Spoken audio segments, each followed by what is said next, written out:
Best Way can do the job. See Best Way Portable Buildings just north of the old mall on Highway 231.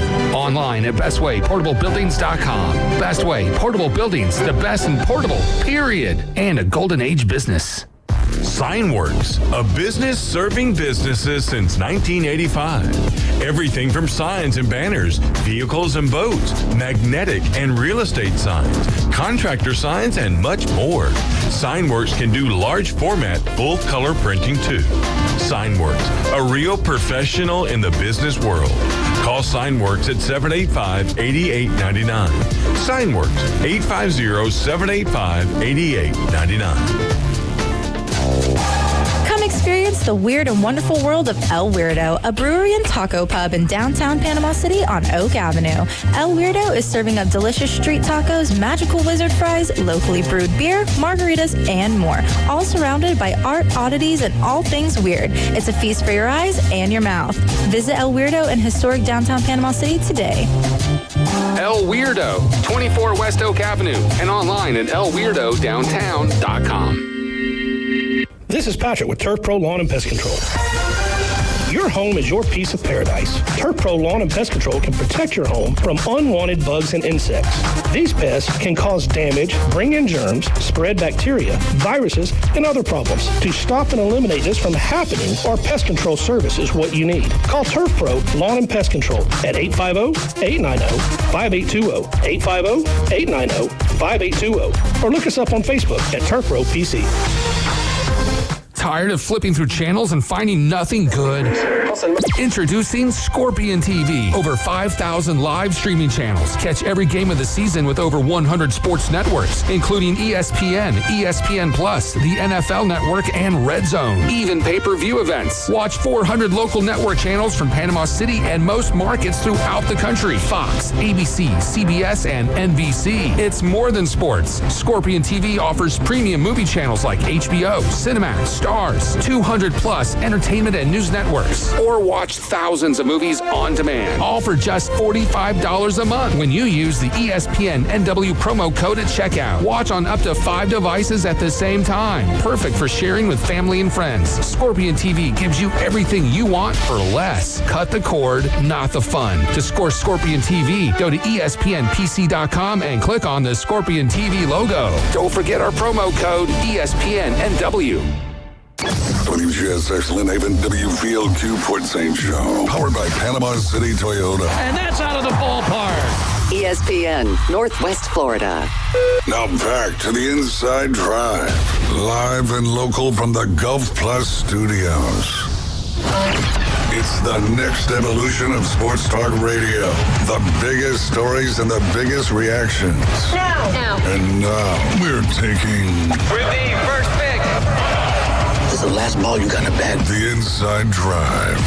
From college to the pros. Interviews with the newsmakers, sports betting, your phone calls, and more. And now, The Inside Drive with Ryan Mulvey on ESPN Northwest Florida.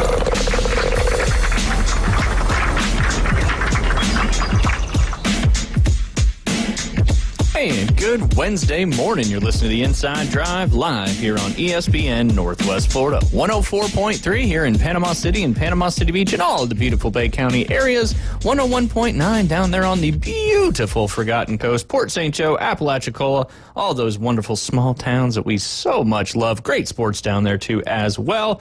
You can also watch, like, comment, subscribe, share, follow. That is Facebook, YouTube, and Twitch. All you got to do is search up ESPN Northwest Florida. 3 great local shows every day. The Coach James Hale Show from 7 to 9. Of course, the Afternoon Underdogs from 11 to 1.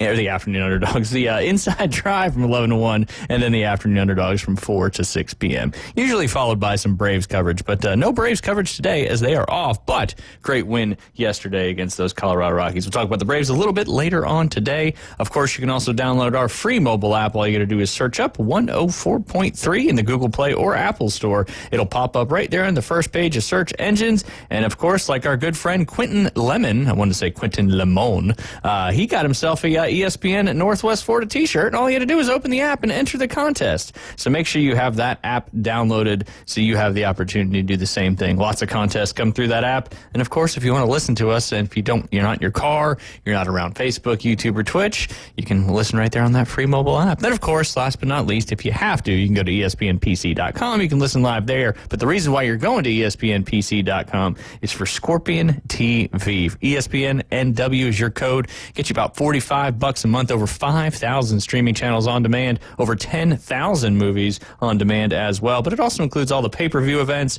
all the paid stuff like your NFL Sunday ticket, NHL Center Ice, NBA League Pass, I forget what the MLB or the MLB. Extra innings. Extra innings, that makes sense because you're getting extra innings. But you can get all that stuff right there for just $45 a month. I guarantee, without a shadow of a doubt, that it's cheaper than what you're paying for your television stream. I don't even know what we call it anymore because it's all streaming. There's probably a few people. Hey, there's a couple people out there I'm still sure with a cord, but it's a rare breed anymore. It is, especially with, stuff like this, Scorpion TV, a good opportunity there. But yeah, so make sure you check that out and download that free mobile app. Get yourself some Scorpion TV action. It's a cool name for a streaming service anyway, so you should sign up for it.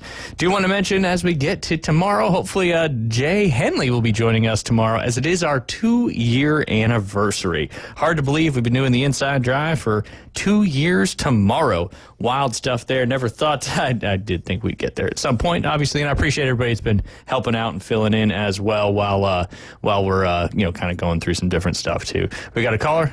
Just wanted to say something. No. Just letting us know there is a Braves game today. It's an afternoon game, so it just that's won't why be it's on not our being air. all right. Yeah. Well, we'll talk. We'll preview that a little bit later on as well. So, and it's like the Colin right, Colin wrong. I'm just right off the get go with Ryan wrong right in the first segment here. But again, yeah, Jay Henley should be in studio with us tomorrow for our 2-year anniversary, the Inside Drive. Appreciate all of the people that support, listen, watch, share those shows on Facebook and social media. As without you, we wouldn't have been voted Best of Bay for radio and TV personality last year. So the voting will be coming out again. Hopefully the nominations went in and we get an opportunity to get you guys to vote for us again because, again, we cannot win without your support, which we very, very much appreciate. Talking about some local baseball and local softball action, some local baseball action from last night in the Class 4A state championship in the Region 1 bracket.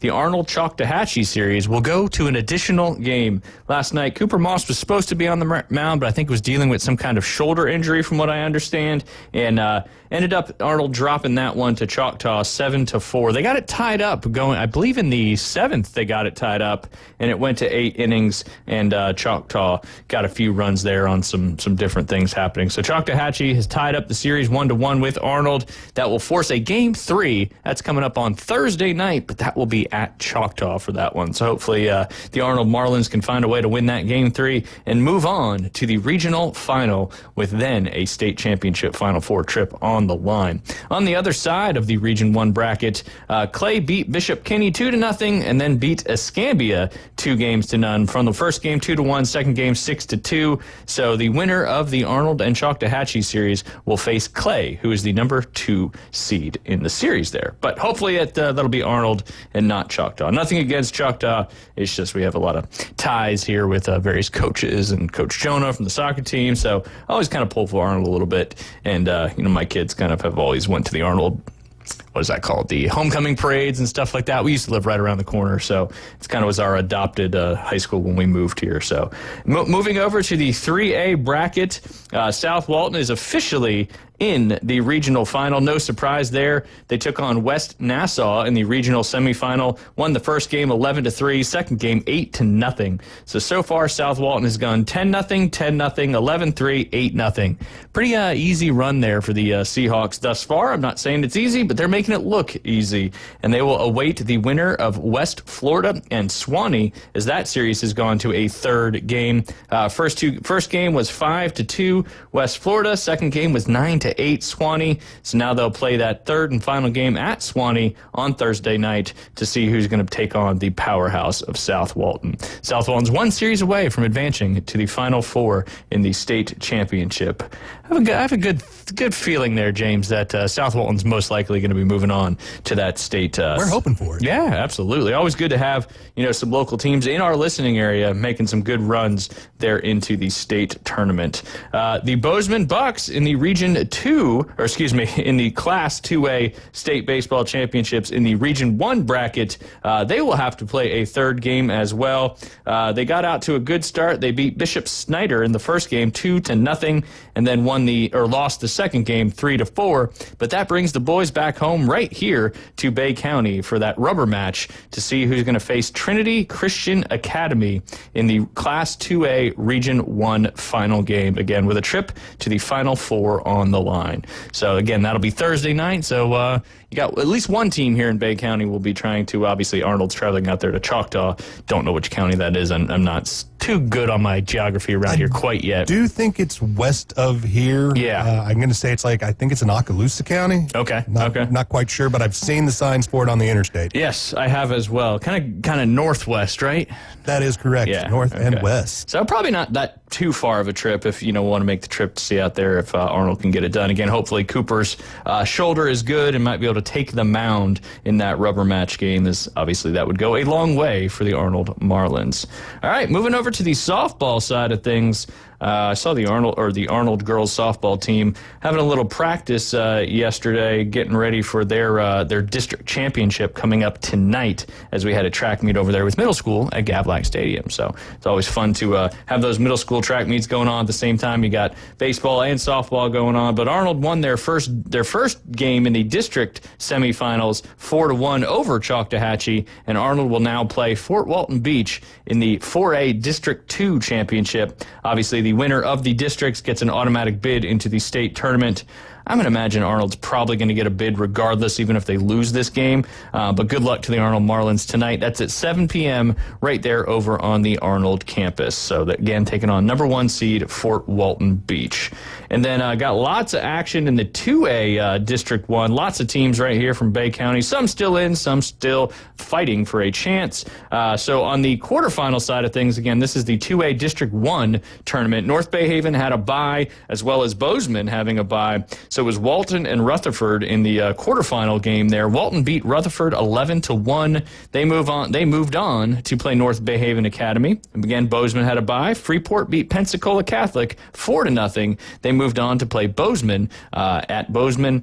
North Bay Haven beat Walton 10-0. Little shutout run rule action there. And then Bozeman took care of business against Freeport 6-0. So you have an all Bay County District 1 2A championship. It's North Bay Haven at Bozeman. That is coming up tomorrow night at 6 p.m. So some great softball action there. Two great local softball teams with some great pitchers. So that'll be a fun one to get out there and watch as well.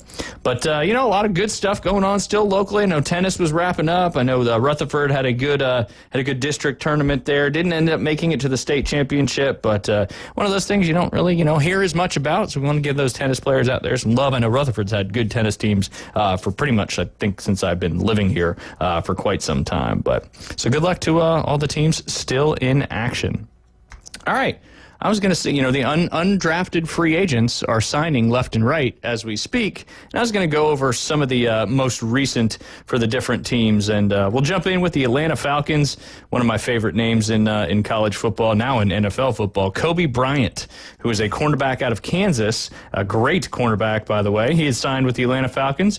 Joshua Gray, who's an offensive guard from the Beavers of Oregon State, he is signed. Nick Nash, wide receiver from San Jose State, has also signed. Cincinnati Bengals have added Seth McLaughlin. He's an Ohio State center, so kind of an in-state pickup there for the Bengals, and a great center nonetheless as well. Dallas Cowboys picked up wide receiver Trayshawn Holden. He's from the University of Oregon, had almost 1,000 yards last season, but a very dynamic wide receiver from the Ducks. Denver Broncos picked up Kareem Reed. He's an outside linebacker from Utah. Kansas City Chiefs picked up, for all those Florida Gator fans, and you probably know this gentleman's name, Elijah Badger. He's He's a wide receiver, again, from the University of Florida, heading over to help out the Kansas City Chiefs receiving core there. Los Angeles Chargers picked up Florida State quarterback DJ Uiagalelei, and so he made it to the league. You know? Yeah, there we go. Yeah. You got to sign a contract to get there. So that's it. He's getting some money. He may not make that team, but he's there for right now. Hey, step one, man. That's sign it. a contract. That's it. And then it's up to you. Then it's how hard you can work and how much of an impact you can make for that team. Minnesota Vikings have signed Tyler Batty, maybe Beatty, I think it's Batty. He's a defensive lineman out of BYU, and then Silas Bolden, a wide receiver out of Texas, who went undrafted, has also signed with the Minnesota Vikings. In addition to Max Brosmer, he's a quarterback from Minnesota, and Logan Brown, who's an offensive tackle from the University of Kansas. This particular gentleman, a little surprising, he did not go in the draft, but hey, that's how it goes sometimes. New York Jets signed running back out of Michigan, Donovan Edwards. Seattle Seahawks signed cornerback out of LSU, Zy Alexander. Tampa Bay Buccaneers signed quarterback out of Bowling Green, Connor Bazelak. Shiloh Sanders, the safety out of Colorado, and Desmond Watson, the defensive tackle out of Florida. Desmond Watson is that's that big dude for Florida. I don't know if you remember him. He ended up getting signed, but he's got to he's lost some weight, and that's kind of why he got picked up there by the Tampa Bay Buccaneers. And then the Tennessee Titans picked up out of Miami, Florida. He went for 1,127 receiving yards last year, 11 touchdowns, and averaged 16.3 yards per reception. That is Xavier Restrepo. He was a wide receiver again out of Miami. So the Tennessee Titans making that. I'm shocked that guy went undrafted, but hey, if you think good move for the Titans, you're giving Cam Ward somebody he is familiar with in a situation where he probably doesn't know anybody in that locker room. That is a fantastic point, and a little comfortability, as some might say. Comfort's kind of nice when you're a quarterback, especially if you're going to be a quarterback that's going to be thrown out to the line in game number 1 this season. Yeah, who are you guys playing in game number 1? I haven't looked. I got to go. Have they released the official? They had I think May 24th, 25th, something like that. But I know they give you your opponents, but not the schedule. Yeah, we yet. know the opponents. Yeah, schedule has not been released yet. Time yet. I always get excited for that schedule release because usually there's one game that the Niners have that's somewhat close by in the sphere of games you can drive to. And 3 years ago it was Jacksonville. Then 2 years ago it was Atlanta. And then 4 years ago was Jacksonville. 3 years ago Atlanta, then Jacksonville again, and then last year Tampa Bay. This year the Niners are traveling to play the Saints. New Orleans is a nice little drive. Yeah, a little bit further, but not too bad. Not too bad. It's just those ticket prices for those Saints games are a little different ball game. Oh yeah, I mean I can imagine getting a Jags ticket being a much more of an affordability scale. It's a little more right now. It was a little more the last time we went from the first time we went, but they were kind of trending in the right direction. But yeah, it was kind of like the Jags were the cheapest, Atlanta was second, the Bucs tickets were pricey too, but they got bigger fan bases, and the Saints tickets, it's just they sell it just constant, seems like. Oh, always. Even if they're having a losing season, you will sell those tickets, man. It's a great racket. So I'm looking forward to checking out the Mercedes-Benz Dome as well. It's the Caesars Sportsbook Dome. Caesars yes. Superdome. They have that.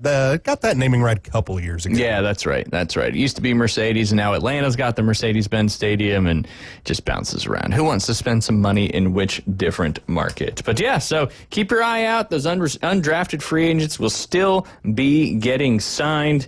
As we mentioned, yes, the Atlanta Braves will play their third and final game in the series against the Colorado Rockies. If they win today, first pitch looks like it's 2:10 p.m. here in the Central Time Zone. If they win today, they will go 500 on the year, which that's amazing. A couple weeks ago, people were probably thinking, like, are they ever going to start winning some games? And here they are. I think they're 8-2 in their last 10, if I'm not mistaken. It's one of those. It's a long, long season. Yeah. Now, is it a bad start to a season when you go 0-8? Yeah, nobody wants to see that. Is it a hole you're digging yourself? Sure. But you still even have 154 games after that point to make up and catch up. So it's not like football where you lose 4 in a row and, or 8 in a row and you're just done. Yeah. You got some chance here. Just calm down, everybody. Absolutely. Braves are fine. Let's just see what happens. And they're showing that they're fine with what they've been doing in the last couple weeks. So good to see the Braves. Obviously, we have a lot of Braves fans here in the Florida Panhandle. Stay tuned. Stay tuned. I want to talk about NHL, but I want to wait to the next segment to talk about NHL. James, I haven't had a chance to talk to you about it. What did you think about the whole Shedeur situation? I have a conspiracy theory. I like conspiracy theories. So, this is my favorite. We all know Shedeur Sanders was going to be picked in the top 5. We all knew it. Everybody out there knew it. He was a top 5 pick. But I don't think he really was at any point. And once that Deion and everybody in that little camp figured it out, I think they were trying to blow all the interviews. Yeah. I think he was trying to fall. Yep. Not because he didn't want to get drafted, not because he didn't want to play in the NFL. But if you go undrafted, guess what you get to do? You can sign with anybody. You get to choose your signing. Yep. You also get to choose, or you get offers on how much you can get paid versus if you're drafted in the draft. That's an already set scheduled salary. Yep. So if he falls all the way out, then Jerry Boy gets to come in and be the hero. Yep. Son Dion's kid, hey, come play for Dallas. We'll give you $5 million to start off every year for the first 5 years, son. Yep. And he ended up going to the Browns. To the Browns in a crowded locker room. I mean, quarterbacks that just makes no sense to anyone. Nope. It's wonderful. I love it. The Browns, man, they just continue to kind of struggle week in or year in and year out, and this year isn't any different when it comes to that. No, it's one of those you just look at it and go, really? What are you guys doing? I mean, you signed Kenny Pickett. You go out and actually make a trade for Kenny Pickett. Yeah, you gave up bring stuff him in. for him. Yeah. And immediately, like 5 minutes after you bring him in, oh, by the way, we're not going to pick up your 5th year.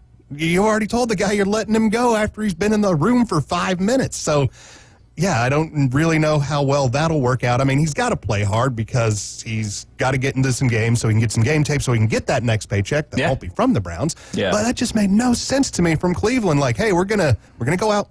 We're going to spend capital for this guy to be in our room. And then immediately when he gets here, oh, yeah, by the way, we really don't want you here that way.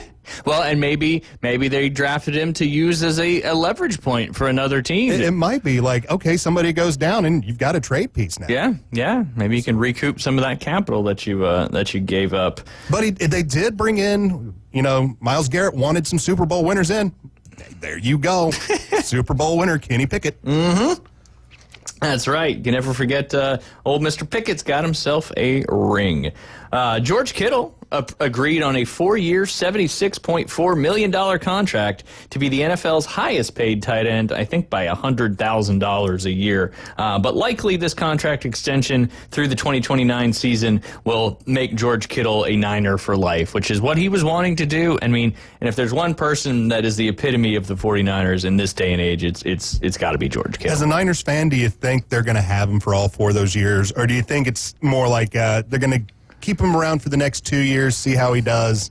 And if you look at the construct of the contract on Spot Rack, he's cuttable after that second season, but not too much pain. I think he'll be there for the duration of it, just because I think he wants to be a San Francisco 49er for the duration of it. I think it also depends on what all happens with Brock Purdy, because that contract still hasn't been signed yet, but hopefully that'll get going soon.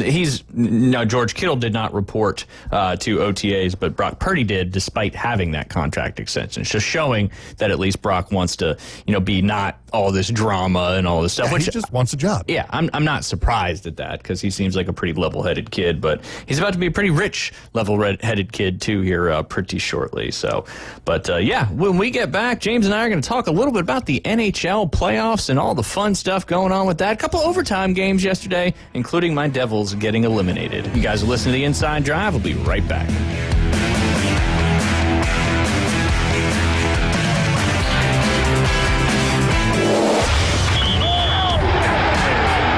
The game going with ESPN Northwest Florida.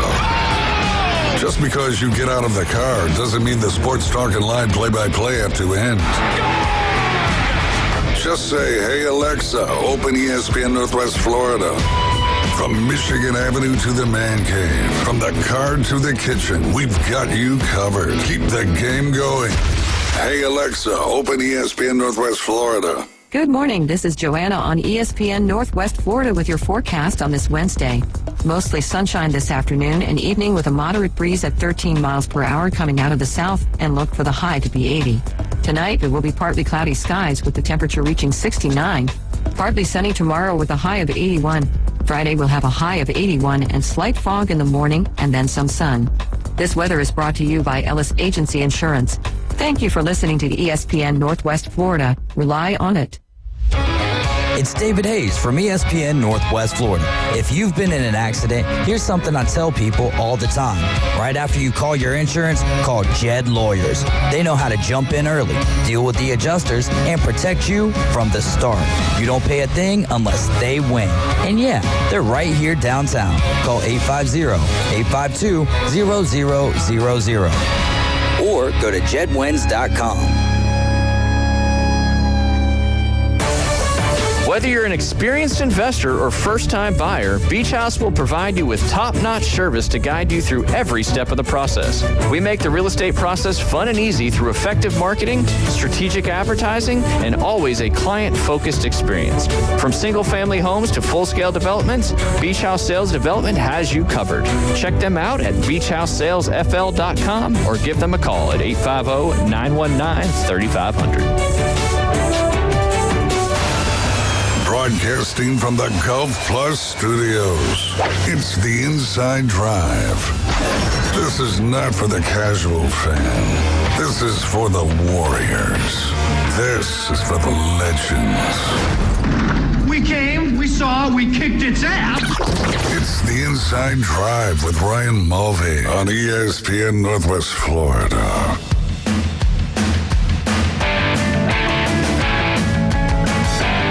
Welcome back. You're listening to the Inside Drive live here on ESPN Northwest Florida. Sitting inside the beautiful Golf Plus studios, and appreciate Alan Watson for his sponsorship here on the Inside Drive. It's like two peas in a pod. You know, Inside Drive has a golf club in its logo. Golf is kind of how we started this thing almost 2 years ago to the day, and Alan Watson being the one of the few and by far the best golf shop here in Panama City Beach, as well as up there in Dothan off of 231. I was got a couple stat corrections or whatever you want to call it. It wasn't Cooper Moss. It was actually Eli Blair who was supposed to pitch. Cooper Moss pitched on Monday in the first game. Eli Blair was supposed to pitch last night, but he had a little bit of a shoulder issue. So hopefully he will be able to go, or maybe Cooper will be able to go based on the number of pitches he pitched on Monday. So I appreciate that as well. And then, of course, there has been a fine levied for the prank call situation. There has. The NFL fines Falcons defensive coordinator Jeff Ulbrich for leading to that's a little alliteration there, to the Shedeur Sanders prank call. The NFL has fined the Atlanta Falcons $250,000 and defensive coordinator Jeff Ulbrich $100,000 over the leak of Shedeur Sanders' phone number before the 2025 NFL draft, according to league sources. Specifically, the league's fine stem from the organization's failure to prevent disclosure of confidential information distributed to the club in advance of the NFL draft. Question. I have a question, too. It might be the same question. So, because there's been other that's pranks. Not the only prank. We're on the same page. Are we going to go after the other one's NFL, or are we just going to go after the one that has a starlet name attached? Come on, NFL, get consistent. That's kind of how I felt reading that. Is this just because it was Shedeur Sanders and so high profile? Because Tyler Warren got a prank phone call. There was another quarterback. I think Jackson Dart might have got a prank phone call as well. And I mean, this is the first year this has happened. No, it's been going on forever. This has happened in previous years, too. It's even been mentioned, and it's even been known in previous years. Is it a bad thing? Yes. Is it a crime? Absolutely not. Yeah. You know, it's not like, phone numbers usually aren't that horribly private. You can usually find them pretty easily if you dig hard enough and want to find them. You can find anything if you put enough effort into it. Should the NFL do something? Yeah, the NFL needs to probably sit down with their little rule book that they have, and they need to put something in that rule book. You've got to have numbers protected. You've got to protect all the people you're looking at, because until they actually do that and put it in writing, you're just making up the rules as you go at that point. Yeah, and that's not a great way to run a multi-billion-dollar organization. Yeah, arbitrarily pulling fines out of your you-know-what to fine, the Atlanta Falcons and Jeff Ulbrich. I mean, $100,000 for Jeff. That's a lot for one coordinator. Yeah, absolutely. I mean, $250 for the team. Yeah, that's a drop in the bucket. Yeah, Arthur Blank, that jump change, whatever. Yeah. But a guy that's actually working day in, day out, $100,000. I mean, what's he really making a year? I mean, he's probably making $1-2 million a year. So even after taxes, you're talking, if he's making $2 million a year, Huh? They're bringing home about $1 million a year after you pay your agent, after you pay your tax, and after you pay all that. 10% now you of your just salary. took 10% of it and donated it to the wonderful League of Football. Yes, the money machine indeed. All right, let's talk some NHL action. Last night, unfortunately, my New Jersey Devils, which I'm not unexpected to see them go bye-bye to the Carolina Hurricanes, who have just been a playoff machine the last several years. I was surprised how the game went down. Before we had to go to a volleyball game last night, the Devils got up 3-0. I was like, wait, what's happening right now? Quick come out. Yes, quick come out. And they just looked so much better. And then I wasn't watching anymore. And then, boom, Carolina scores 3 straight goals to tie it up. And then the Devils take a lead on Nico Heschler's goal. And then, of course, Sebastian Aho ties it up there. No goals in the third period. No goals in the first overtime period. And then, unfortunately, in that second overtime period, I believe it was Jasper Bratt, if I'm not mistaken. Yes, it was. Took a high-sticking, not a good high-sticking penalty. Very lazy with his stick that led to a 4-minute minor. And in overtime, 4-minute power play, you're just not going to survive. You're not going to survive it. And you know who? Sebastian Aho buried that goal and looked pretty darn good. So Carolina Hurricanes move on. I knew the Devils were probably not going to win this series, but was hoping they'd at least maybe go back home for another game. But the Carolina Hurricanes move on to the second round of the playoffs. And Markstrom stood on his head for the Devils in that third period. In that first overtime, the Devils were outshot 24-2 in the first overtime. It was crazy bad. Between the last game and this game, I want to say he made like 45 or 48 saves, something like that. Yeah, that was just in the game. He made 44 saves last night in that game to keep their hopes alive. It was he went, man. He was battling. He was trying to just throw that team on his back and saying, boys, we're at least going to play another day. But that bad penalty, you just can't take. You can take smart penalties in overtime. Yeah, absolutely. There are such a thing as a smart penalty. Game-saving penalties, stuff like that. But that cross-check in the middle of the ice on base, it was high-stick cross-check. You could have really looked at that one either way. But because they got the blood on the face, it's way better to call it, a high stick, because then you can give them 4 instead of 2. Exactly. Stupid refs. Being a goalie yourself, Markstrom's a huge guy with 6'7", something like that. Yeah. Do you think he goes down too much? Because, I know when he goes down, he can cover so much of the net, but he just gave up a lot of goals in that series over his shoulders a lot of time. Just wanted to get your thoughts on that. Thoughts on that with Carolina and having... Carolina is an offensive production team. They are a team that is a high-paced team. They're a team that does a lot of work up front. So with seeing a lot of work up front, and especially a lot of tic-tac-toeing up front, a lot of deflections, a lot of bodies in front, you're going to take the down. Yeah. Just because there's a way higher chance of that thing being deflected. And most deflections, when they score, don't usually go up. True. When they usually go up, they'll go wide or they'll go over. Usually deflections, when they go down, that's when you have the chaos that happens in front of the net. So you're going to play a little bit harder out, and you're going to keep coming down. And a guy that size, I'm going to tell him to drop, but some of the times when I watch him drop, he goes almost fully down, because usually you want to keep your hips up, your butt up. Yeah. But I've seen him sometimes like that butt gets down to the ankles. Yeah. And I don't know if it's because he's just so big that he thinks that if I go smaller, I'm still filling up the net, but he's not. Yeah. And I just think it's one of those that a coach needs to go out there with a camera, set it on the ice, and just take some shots at him high so he can see. Look when you're coming down high, look at the net now versus when you're coming down low, you can see more net. Because a lot of people, when they watch the replays, they're watching it from a higher level. Mm-hmm. But you got to realize that puck's coming from the ice. Absolutely. Not from up top. Absolutely.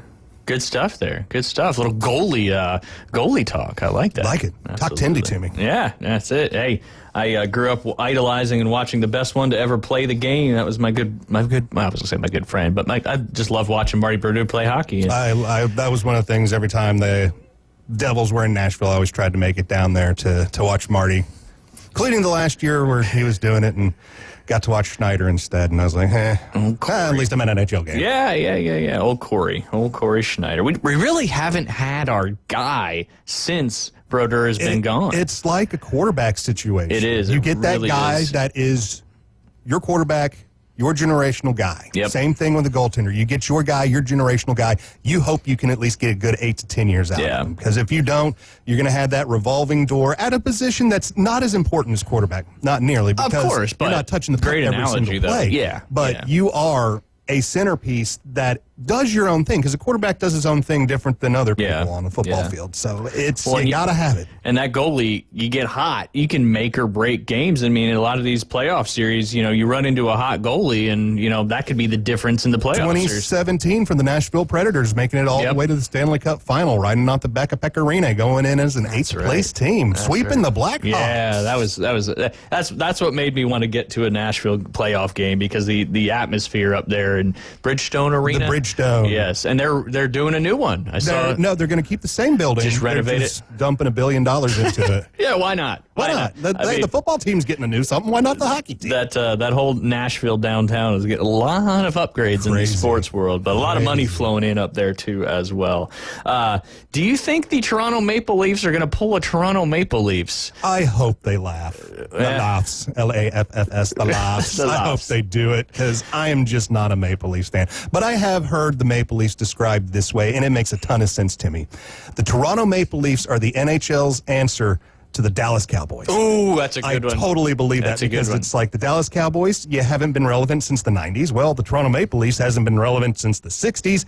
You keep on talking about how great you are, how much you win, and when was the last time you won a playoff game, Dallas? Yeah, exactly. I mean, a great analogy to the Leafs. I think they won their first playoff series last year, and that was the first time since, 2004 that they won? Since 2004, since the first time since the 2003, before the lockout. Gotcha. So it was their first time that the Leafs won a playoff series since the lockout in 2005.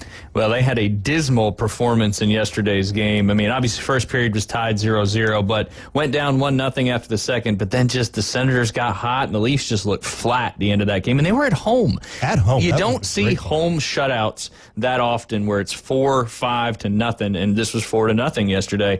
So now the series goes back to Ottawa with a chance to tie it up. Ottawa can tie it. I love it, man. 3-3. I really thought this one was going to be a sweep. I don't like the Leafs, but I thought the Leafs were strong enough. Yeah. And Ottawa just barely, scraping in by their teeth to get into the playoffs. I just thought it was a big win for the Sens to make the playoffs. Definitely. And I thought this was more of a year for the Leafs to advance. I still don't believe in the Leafs to even make it to the East. I figured it's going to be a second-round exit.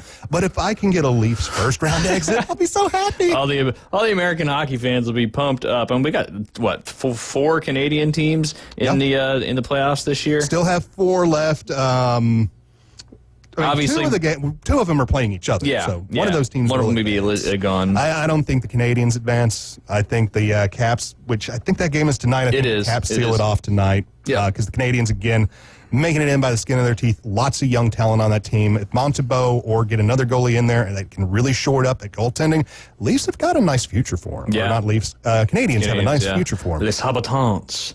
Speaking of teams that continue to play well, they've only been in the league for, 5-6 years, something like that. That's the Las Vegas Golden Knights. Got a huge victory in overtime last night. And kind of a, the challenge and the replay stuff impacts hockey as well, because there was a goal that the Minnesota Wild scored in that third period that would have gave them a 3-2 lead with very little time left. But the Knights ended up challenging first they challenged the goal of it actually being scored, but then they challenged the offsides going into the zone and won the challenge, which negated that goal for the Wild to take the lead. So the game went to overtime, and then the Golden Knights ended up winning that bad boy in single overtime, and now they have a 3-2 series lead going back to Minnesota. I could see this one going to 7 games. This one I think will go to 7. It was one that I figured would be about at a 5er, because I just thought Minnesota I just don't believe in, because they're just Minnesota. They have always choked in the first round of the playoffs. They are the team in the NHL right now that has made the most consecutive playoffs. Yep. And they're the team that has also lost in the first round in the most consecutive playoffs in a row. So I just had that, recency bias to it that, they're just bad. Yeah. And Vegas has been pretty good, so I figured Vegas would have a nice little walk in the park here, maybe a gentleman's sweep. Well, now it could it's definitely going to Game 6, but could go to Game 7. But how about the Golden Knights, since they've been in the league, just the success that they've had as an expansion team? Great management. Yeah. And one, great management by the Golden Knights, and 2, a failure of management by the other 30 teams that were in the league at the time. Yeah. Because they just didn't realize, because the NHL changed the rules on the expansion draft between the last set when the Predators and Minnesota, the Blue Jackets, they all came in, versus when Vegas came in. they were much more liberal with what Vegas could pick up. Yeah. So basically, all the major teams could only protect like the top 6, and then everybody else was open. Yeah. And Vegas was like, hey, we're just going to go grab these guys. And they did, because, everybody's complaining, they're just so great because they're new. Well, look at Seattle. What have they done? Yeah. Nothing. Yeah, nothing. Not what Vegas has done. And, did they pick up Marc-Andre Fleury in the expansion draft? No, that was a pickup after the fact. Yeah. Yeah, because he's, and he's the wild goaltender? No. He's the wild goaltender now. He lost last night. Yeah. It was his first game that he got into for the playoffs, did not win, but hey, gave it a great chance, took it all the way to overtime. Absolutely. Can't complain about it. Absolutely. Kind of the twilight of his career as he's approaching, once the Wild are out, whatever that may be, I think he's hanging it up. Done. Yeah. Yep. Which he's had an unbelievable career with so many different teams and has just played great all the way through that. I kind of first thought he was just a product of the Penguins, just with the Penguins being so strong, but when he went to Vegas and then he went on to Minnesota and he still went, I'm like, nope, he's just good. Yeah, he's one of the better netminders of the last couple decades. The other game that went down last night, that was the Edmonton Oilers and the Los Angeles Kings. They've met each other, I think this is the 4th, 5th, maybe year in a row since they've changed all the divisions around that they've met each other in the playoffs. And the Oilers got the best of it last night, scoring a goal in the second and 2 in the third to ice that one 3-1. And now they head back to Edmonton with a 3-2 lead in that series with a chance to clinch and move on. You think they win the next one at home and move on? I don't think so. I think this is going to go to a 7. I think this is I think the Kings got it. The Oilers are scoring right now, and that was the first problem that the Oilers had in the first 2 games where they were not putting the puck in the net, and they are a team that is built for that.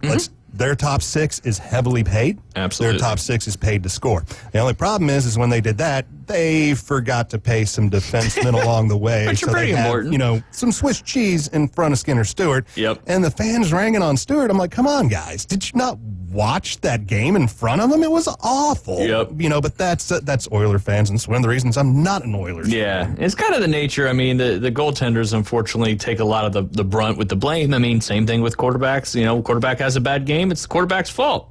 Well, the win-loss record goes on the goalie, not any other player. That is 100% true. So we've only got one team moving on so far, and that's the Carolina Hurricanes. They await the winner of the Capitals and Canadiens series, which comes up tonight. That'll be the Caps and the Canadiens. It's in Montreal, 6 p.m. right there on ESPN. Capitals can win and move on to take on the Hurricanes, which would be a fantastic series. The Lightning and the Panthers also coming up tonight. That series is 3-1 Florida over the Tampa Bay Lightning. Are you surprised in that one, James, that Florida's been, kind of the games that they've won, it's kind of been a back and forth dominant type of one team dominates, the other team dominates, back and forth. After the first game, in which Tampa just looked like they were out of gas, and Florida just took it to them, I was like, I think they're out of gas just going to so many playoffs, so many years in a row, and so deep in the playoffs. And with Florida adding Marchand and just being gritty, being grindy. Yes, that's what wins playoff series. The playoffs, you win it 2 ways. You either score a lot and you have just high offense, high talent scoring, or you slow the other team down with a grind. Yeah. And I think right now I don't see any team out there that has that offensive power that doesn't have just such susceptible either defense or goaltending that they can overcome it, unless it'll be the Oilers and they just keep scoring 7 goals a game. Other than that, for me, watching right now, it's Florida out of the East. I like it. What about Edmonton out of the West, you think? Or, Winnipeg and the Blues get back underway tonight. That series tied 2-2. It's in St. Louis. St. Louis, one of the hotter teams going into the playoffs and are kind of going toe-to-toe with that powerhouse. 9 wins in a row, wasn't it? Going into the playoffs? Going in, yeah. To get into the playoffs as well. To get into the playoffs as well. Because they had, 2-3 weeks out, they had like a 5% chance or something. And they said, nope, we're just going to go. Yeah, we'll just win every game and go for it in. I was worried about them getting the Jets in the first round, but the Jets did win the President's Trophy. Sure. And what happens when you win the President's Trophy? you get bounced in round number 1 or round number 2. You don't win the Stanley Cup. That's for sure. So I thought maybe the Blues could have that chance because they were just coming in so hot, but those first 2 losses, which were embarrassing, kind of made me rethink it, and I'm still thinking it's going to be the Jets, even though the Blues have won 2 in a row. I think the Jets do make it out of this round, get to the next round. Yeah, if the Jets win tonight, I think they go back home and close it out. But that one's coming up tonight as well. But we got to take a quick break. We'll get back and talk some of the NBA action from yesterday, including the weird encounter between Tyrese Halliburton's dad and Giannis. You're listening to The Inside Drive. We'll be right back.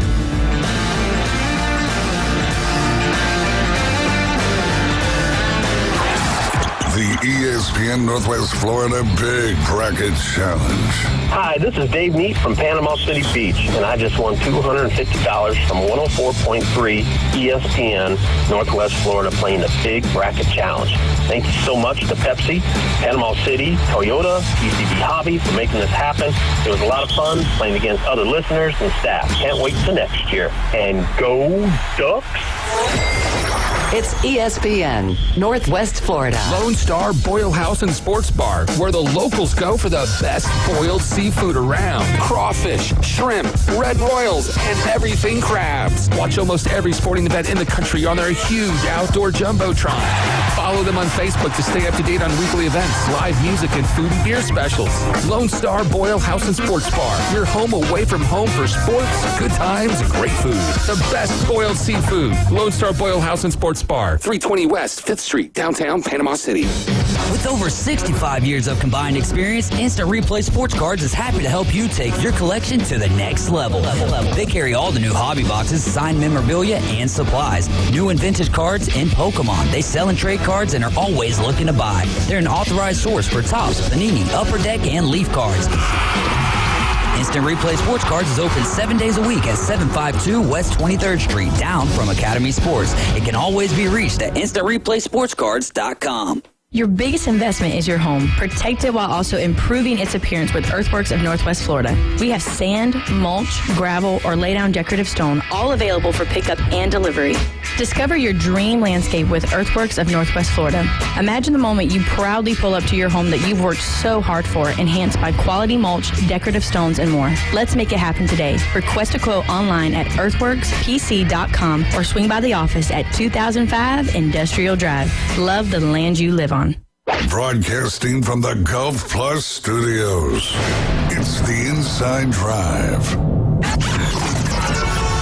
We're betting the limit and covering the spread. Viva Las Vegas!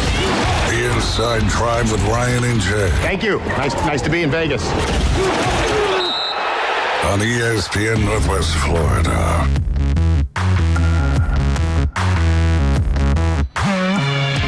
Well, this is a kind of fun one. Little intro. What's this one called, James? We call this one Illumination. Illumination. That's like the same company that produces Minions and all that. Illumination. Anyway, you're listening to The Inside Drive live here on ESPN Northwest Florida. Talking a little NBA updates from last night, and we'll pick some games later on today in the show. But we'll talk about the first game that's getting the most attention right now, and that is the Milwaukee Bucks and the Indiana Pacers. The Indiana Pacers on the heels of Tyrese Halliburton's dunk and then game-winning drive win that one 119-118 in overtime. But kind of the talk of that game, obviously, most likely Giannis's last game in a Milwaukee Bucks jersey. But the Bucks kind of just have had a tough go. Damian Lillard's probably out all of next year with that Achilles injury. Is Giannis coming back? Milwaukee doesn't control a single first-round pick this decade, and their payroll is amongst the most expensive in the NBA.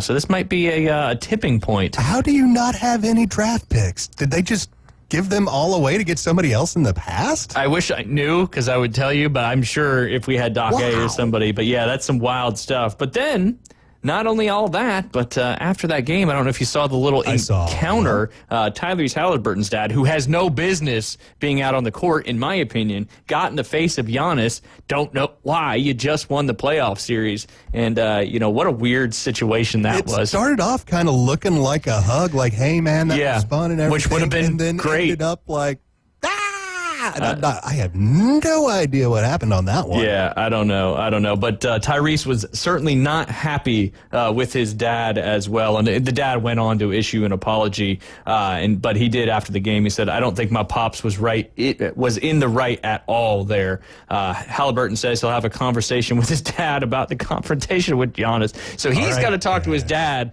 about something he did. That's a role reversal if I've ever seen one. I love it. Come here, Dad. Yep. Sit on the couch. We got to talk. So, Dad, I'm not upset.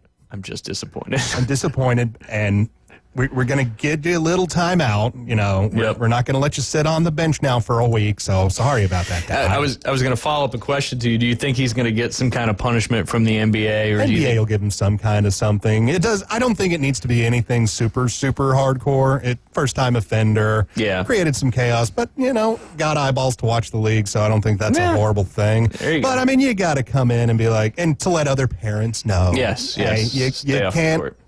If you want to come in and talk to your kid after the game, don't mingle with the other team unless you're just going to be a super nice guy about it. Yeah, you dab him up, do something cool. Yeah, don't get in his face and start a confrontation. He's probably talking trash, I'm guessing. I guess so. I mean, but the trash needs to be talked to more Doc Rivers. Yeah. Oh, did you see the chances of winning on that game? Like, how ESPN has the percentage? Has the percentage of winning. Yeah, it was like way up to like 98% for the Bucks. And then like the last 7 seconds, 37 seconds, whatever that was, boom. Yeah, with 146 left in overtime, it was 91.4. That's when it was Milwaukee 112 and Indiana 106.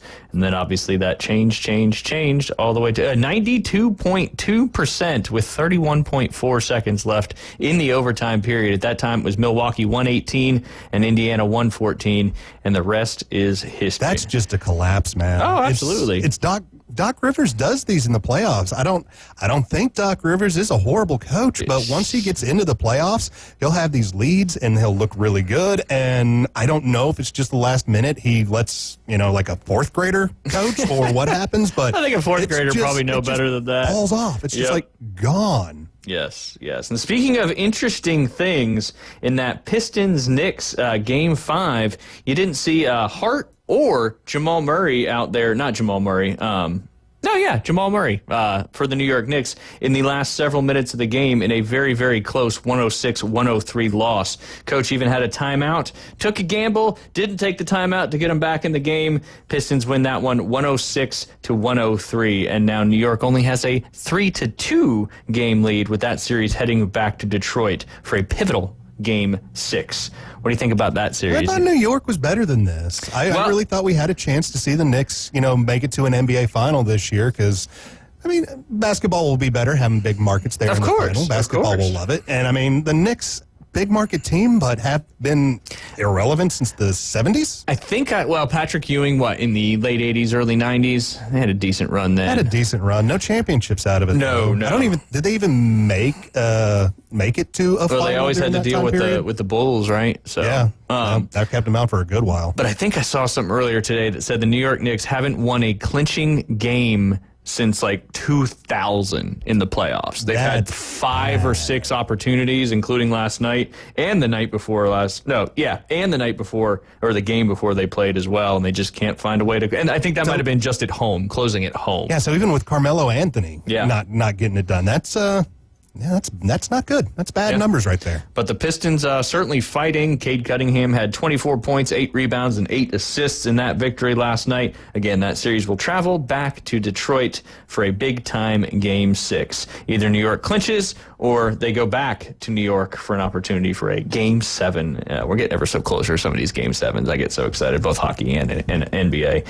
Boston Celtics just drummed Orlando Magic. Magic were actually leading after the first quarter, actually up at halftime as well, but only scored 13 points in the third quarter, and that's not going to get it done in the playoffs. And the Celtics ended up winning that one by, 31 points, leading at halftime, and you lose by 31 points. So Boston is moving on to the next round of the NBA playoffs, And we got one other game transpired last night. That was the Denver Nuggets and the Los Angeles Clippers.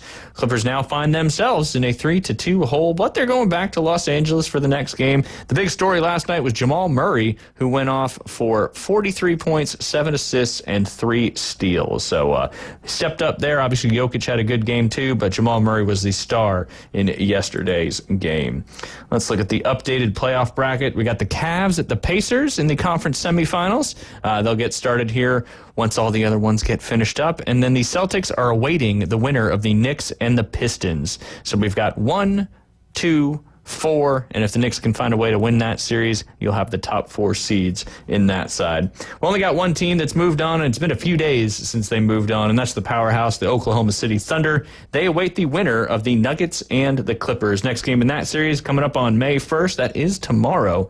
And then the Lakers and Timberwolves. Lakers got a big one tonight, trying to stave off elimination as they are down 3-1. Timberwolves just look like a much younger team. Lakers have played dismal in the fourth quarter in the last several games and have given away a lot of different leads. And then also coming up tonight, Golden State has an opportunity to close out the series as the number 7 seed against the number 2 seed Houston Rockets. You think Golden State gets it done tonight? I mean, I was shocked that Golden State played so well through the Rockets. I thought the Rockets were going to be a younger team, so I thought they were going to have more energy to spend in a playoff because you've already had a grueling 82-game schedule. And let's face it, the Warriors are basically a retirement home for NBA players right now, so I really didn't see them being able to go out and just keep up with the Rockets. But really, it's the Warriors' defense that I didn't think they had, other than Draymond Green really stepping up here. So, I mean, to see the Warriors move on, it'll have a nice little bit of nostalgia to it. I really don't know how they'll look in the next round because they'll play the Timberwolves, which is basically rinse, wash, repeat of the Rockets. So they might be able to even make it to the conference championship. That would be interesting. That would be wild. That would certainly put another feather in Steph Curry's great career. It was Jalen Brunson is who I was trying to say. I didn't mean to say Jamal Murray, but I'm not as in tune with basketball as I am with other sports. But yeah, that was Jalen Brunson and Josh Hart were the 2 players that were out in the final moments of that game with a 5, and Cade Cunningham gave him a 5-point lead late. And that's when you thought they were going to bring those guys back in, but it never came to fruition. So, sometimes gambles can pay off and not pay off. So, it's interesting, but a lot of good games coming up tonight. Looking forward to that. Let's see. I had another NBA little fun fact. Let's see what Jamal Murray. I want to see what Tyrese Halliburton's dad said. He said, "I sincerely apologize to Giannis and the Milwaukee Bucks and the Pacers organizations for my actions following tonight's game. It was not a good reflection on our sport or my son, and I will not make that mistake again." I still think some kind of punishment's coming, like if he's banned for a couple more home games or something like that. I mean, not even banning him from home games, but just you can't sit courtside. If you're going to be here, you got to sit in the third deck or something where it takes you a minute to get down to the action if something is to happen. I mean, nothing was so egregious that we need to, It's not like they got in a fist fight or anything, which was close. It seemed like. I don't really know how much you can do because you can't find him any cash. He's not actually working for you. Yeah. So you can talk to the league and talk to the arena and hey, blackball this guy for 2 weeks opening season next year, something like that. But there's not really much you can do. Yeah. Well, we shall see what transpires with that whole situation. All right. I know we're gonna pick some of these games later on, but the games coming up tonight in the NBA, like I said, the Warriors at the Rockets with a chance for Golden State to clinch that series, and then the Timberwolves at the Lakers with an opportunity to clinch that series as well.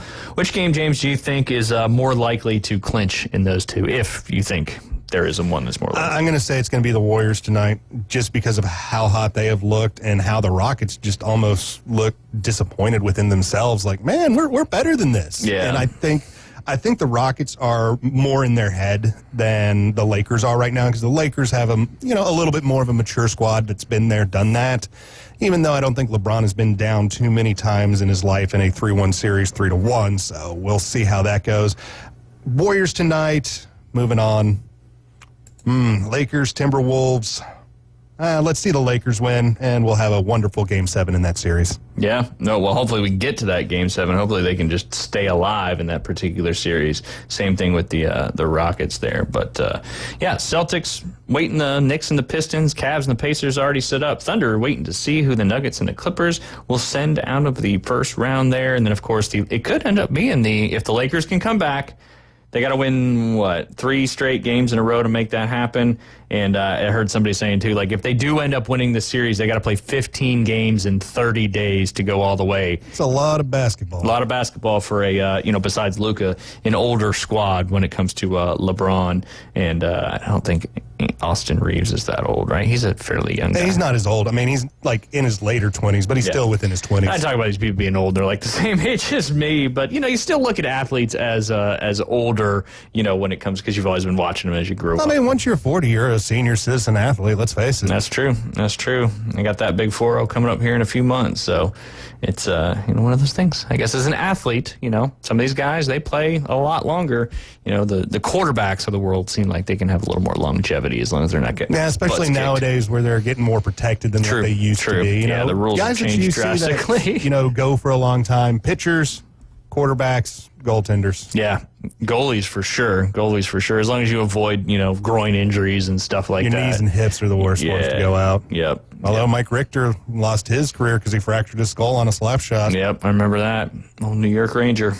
Oh, Richter. A lot of that just took me back to the heydays of that rivalry. Oh, that was some great hockey to watch there. That early to mid 90s Rangers Devils. That was like the Eastern Conference Championship every year for a couple years. Yeah, my toe just popped into my head. Always 7 games. Yes, always. Yes, and just hockey was so different back then. It was just physical. You could just beat the crap out of other people like in front of the net.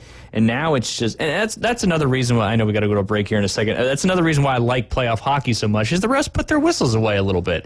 And it kind of brings out that older school hockey. That old school hockey. Yeah, which is so much fun to watch. We got to take a quick break. When we get back, time to get out your DFS and your betting apps. We'll be joined by Keith Fleming to talk a little bit about the golf tournament coming up this week. I know he wants to talk some NFL draft as well. You're listening to The Inside Drive. Keith Fleming coming up next.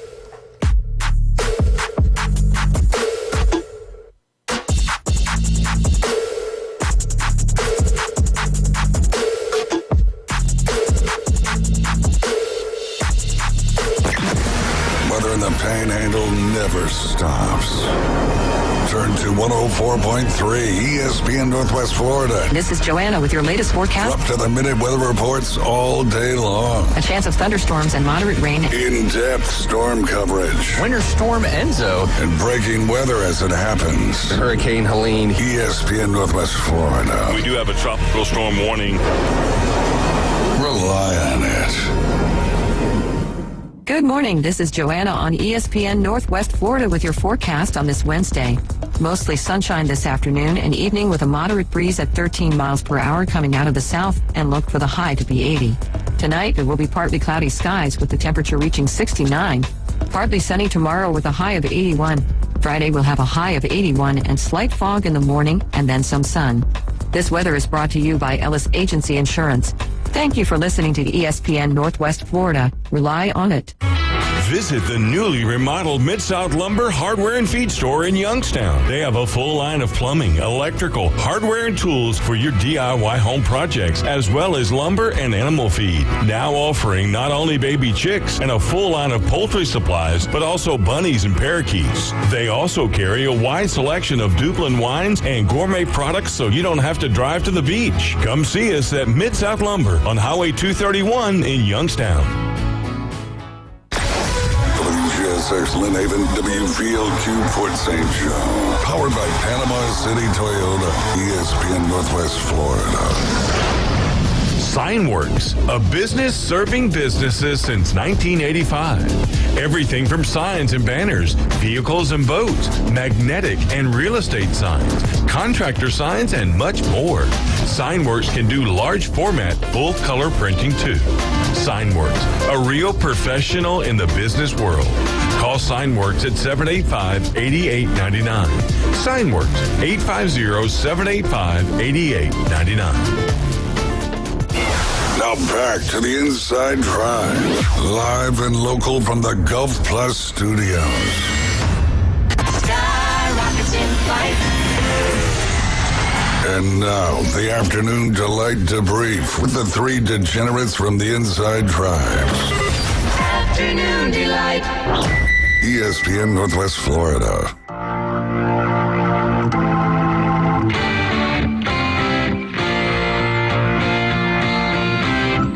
And welcome back. You're listening to the Inside Drive live here on ESPN Northwest Florida. 101.9 in Port St. Joe, 104.3 here in Panama City and Panama City Beach, all the beautiful Bay County areas. You can watch, like, listen, comment, subscribe, share, and follow. That is Facebook, YouTube, and Twitch. All you got to do is search up ESPN Northwest Florida. You'll find it there on those great social channels. We have a Twitter account as well, but it doesn't stream live anymore, but that's quite all right. You can download our free mobile app to hear us streaming live every day. All you got to do is search 104.3 in the Google Play or Apple Store, and boom, it is right there. You can also head over to ESPNPC.com and find that link to the mobile app, as well as you could be like Quentin Lemon and win yourself a free prize, as we do all sorts of contests inside that free mobile app. And of course, you can head over to ESPNPC.com too to sign up for Scorpion TV. $45 a month using code ESPNNW will get you over 5,000 channels streaming on demand. Of course, 10,000 movies on demand as well. But I'm tired of talking about Scorpion TV. Let's talk about the man who knows how to pick winners when it comes to golf. That is our good friend Keith Fleming. You can follow him on Twitter/X, KEITHFLEMMING. Keith, what is up, my friend? Hey, Ron. How you doing? Oh, doing good. Long time no talk. I apologize for being a little bit tired last night on the podcast. It was a long day. You're a little tired. Come on, man. That's way past my bedtime. I know. Yeah, you're over there in the Eastern time zone. But yes, we had a eventful day yesterday of sports, and got my opportunity to play the third over there at Watersound. So that was a lot of fun as well. But I know you want to start with feeling it today. Oh, yeah. My lower back and my hips and stuff are feeling quite nice. But, yeah, to be expected. You don't play golf in over a year, and then you go out there and try to swing like you always swing, and you realize that you may need a different shaft on your driver nowadays, because I just don't quite have the power, energy, and speed that I used to have. Yeah, it's like skiing, right? Like, we play golf all the time, so we take it for granted, but I always laugh when I go skiing. I feel like a geriatric man, the next day, because it's like, wait a minute, but then you realize those are muscles that you never use. Absolutely. Golf, very, very similar. All right, Keith, I know you want to dive into some draft talk first, so I'll let you dive into that, and we can move on from there. So let's start with what took up most of, I think, the discussion last weekend. Obviously, you had Mel Kiper having an aneurysm on ESPN I think he still this weekend, and it was Shedeur Sanders falling. Where did you end up falling on that? Because I'm sorry I missed your show Monday.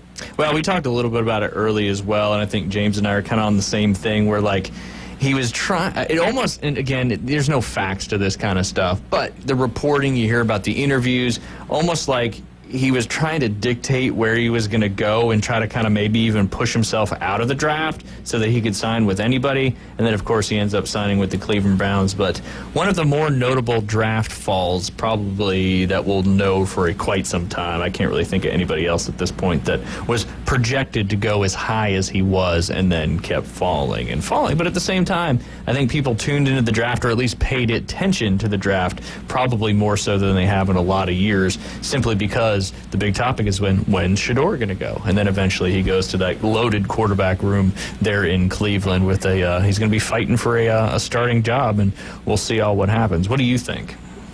Yeah, they're like Thanos with the Infinity Gauntlet. If the Infinity Gauntlet was crappy items instead of Infinity Gemstones. So, I'm somebody that I like to look at things logically. That I try not to be a hot take machine, and my initial reaction was there had to be some kind of collusion among the owners, and I still believe that played a part. That is kind of a hot take, though.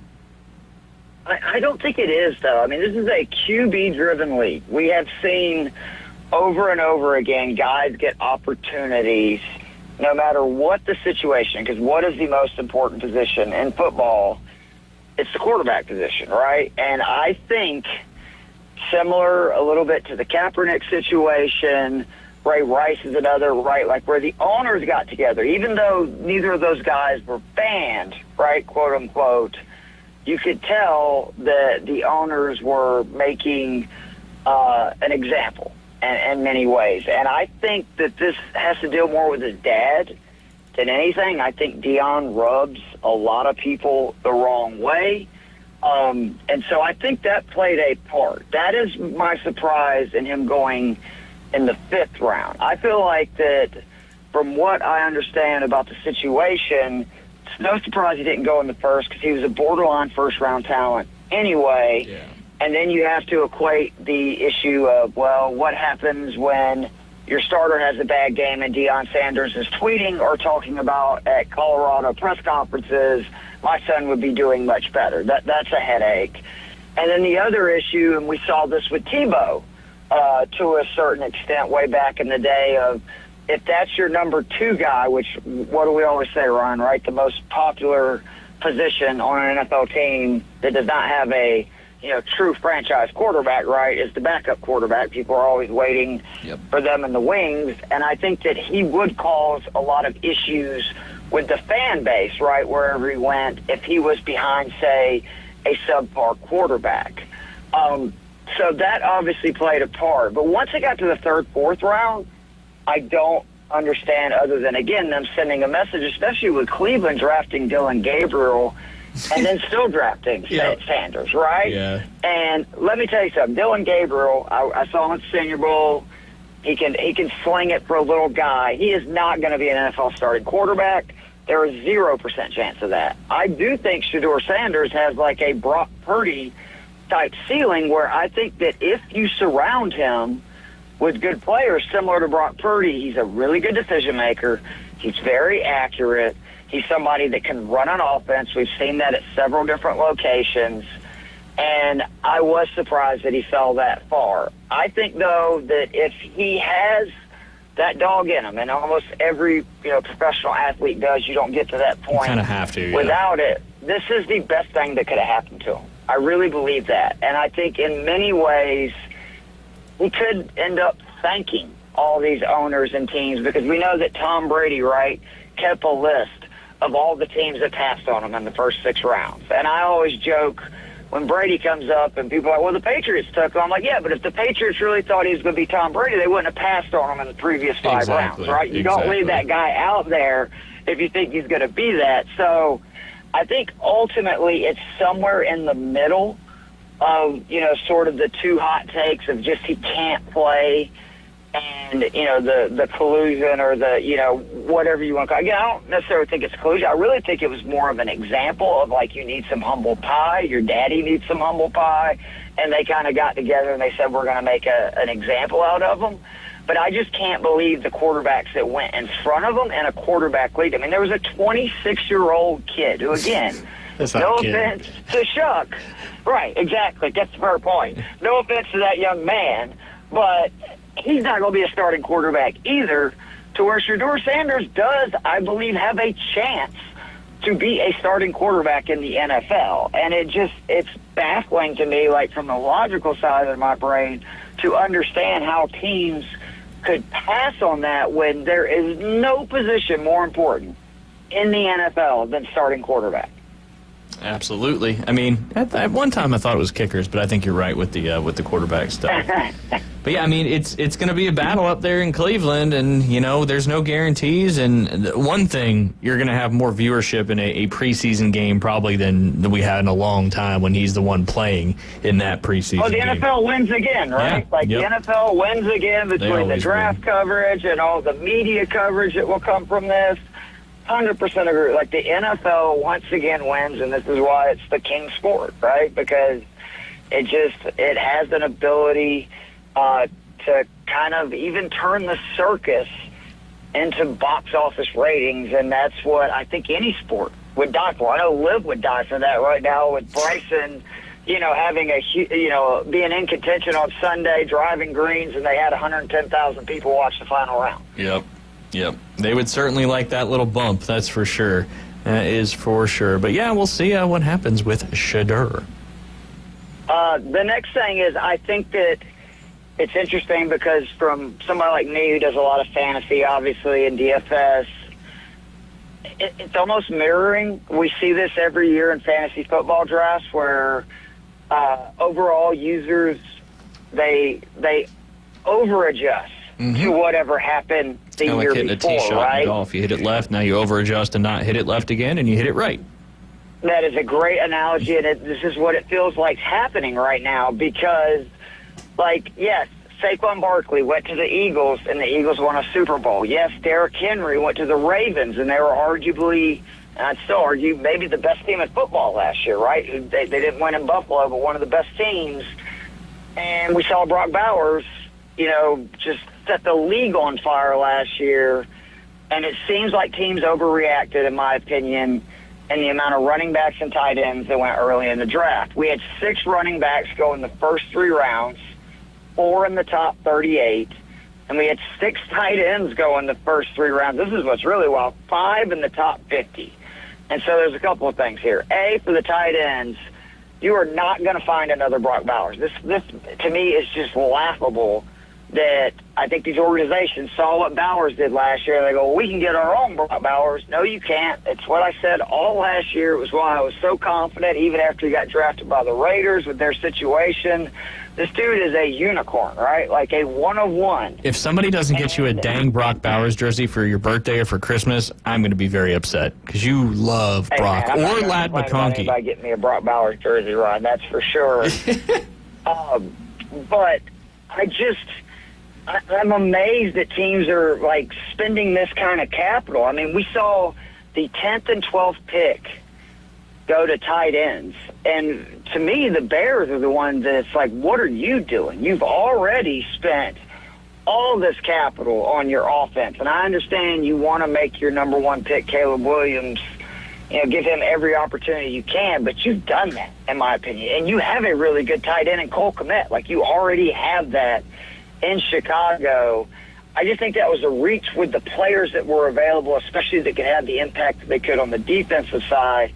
And then with the running backs, my bigger issue is not so much them taking them. It's the fact that this was one of the deepest running back classes in recent memory. So outside of Genty, you had like 7-8 guys that most people graded kind of in the same ballpark.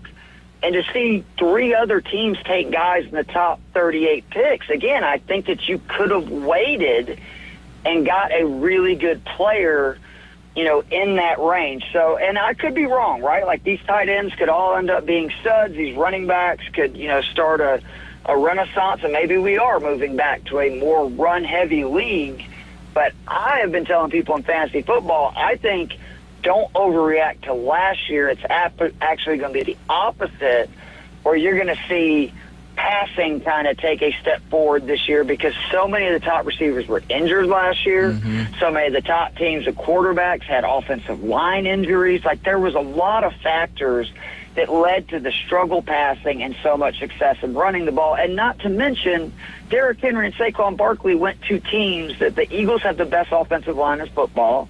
They have, Jalen Hurts, another running threat quarterback. They have 2 great wide receivers. The Ravens have the ultimate running threat at quarterback. Like, that played a big part to Henry and Barkley having this success. Barkley is the same guy that he's been in New York the last 3 years who didn't have much of an impact because the team sucked. Yeah, so I think they may have been reaching when we see that positions like defensive end, right? That is a position that over and over again makes a huge difference. Same thing for the tackle position on the offensive line. And there were some really good defensive ends available, and your Niners benefited maybe as much as anybody by the Bears taking a tight end at 10. Yeah, it opened up Mikell to be able to be picked in that 11th pick. I think to your point, too, with the amount of running backs and tight ends that went, like you were just talking about, I think it is a testament, too, to, like you said, how deep those two positions were in this particular draft. So, I think that bodes to the same situation, taking them maybe a little early because there are so many people that you want to get the guy that you want. So I think it could go both ways on that side, but obviously, and also the flip side of that, there was just such a weak quarterback draft, whereas in last year and years prior, you've seen so many quarterbacks go in the first and second round.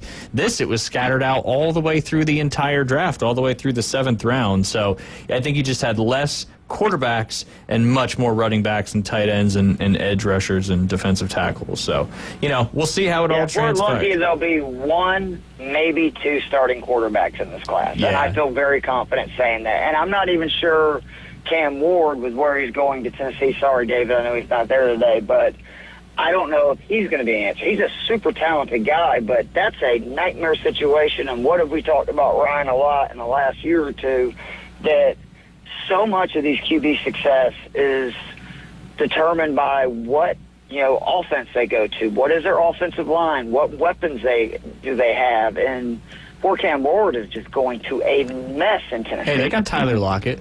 Tyler. Yeah, that'd be great 8 years ago. So. Yeah. Well, and also, too, with these quarterbacks, they get these top picks, they get thrown in to these situations so quickly. I mean, we're finally seeing Bryce Young come around a little bit because now he's settling into the speed of the league. They've given him some help around, help out in his receiving core, help out on his offensive line. And so many of these, is Cam Ward going to be thrown to the fire and then actually negatively impact his career? Obviously yet to be seen, but, that's another situation that you see with these young quarterbacks. I mean, look at what happened with Caleb Williams last year. Is he going to bounce back this year with all the stuff that they've added? So. Most likely. But, was there any detrimental effects because of how, quickly, and he was sacked like a bajillion times. I know he led the league. David Carr, right, is my prime example of that. Really talented quarterback. He was sacked like 108 times his first 2 seasons, and no surprise, he got gun shy, right? To where, his internal clock changed because he was getting the crap beat out of him, and he never recovered from it, right? Yeah. I mean, and you got a ticking clock in your body, and you can only take so many hits as a quarterback. And, for your first season in the NFL to get hit that many times, I don't care if it's an ankle tackle or whatever it may be, every time one of those huge guys falls on you, that does damage to your body, and you can only take so many of those hits. And that's what made Tom Brady so good. They're not hitting you with pillows, right? No. These guys are knocking the Jesus out of you. Big, heavy pillows, despite the protection that these QBs get nowadays with the rules. But, that's what made Tom Brady's career last so long, is he always had a fantastic offensive line. He didn't have all the weapons in the world, but he had protection, and it gave him time. And a great internal clock. Yes. Him and Montana were great about, gliding and sliding and being stepping able to up get into rid the of pocket. it just before they took a massive hit. Yeah, absolutely. Completely agree. Absolutely. Travis Hunter, I think, is a superstar in the making. I really do think this kid is talented enough, which is insane in the modern, sports landscape, to be like an all-pro wide receiver and an all-pro corner. Having said that, the Jags are insane for what they gave up to move up and take him. Anytime you lose a trade with the Browns, that is a bad sign. Anytime you add the word Browns in your scenario is and the Browns did. I was shocked. So, when I first saw the trade be announced, I was thinking, man, I can't believe Cleveland traded away with Carter and Hunter there, who pretty much everybody agreed those were the 2 top guys in this class, the 2 can't-miss guys. And then from there, it was differing degrees going down. But then you read what they got. I mean, they only dropped 3 spots in this year's first round. They get next year's first round, which if the Jags, history is any indication, that's probably going to be a pretty high pick. Yeah. And you want to talk about putting pressure on Trevor Lawrence, which they've already, supposedly came out and said they plan on using him predominantly as a wide receiver in the beginning.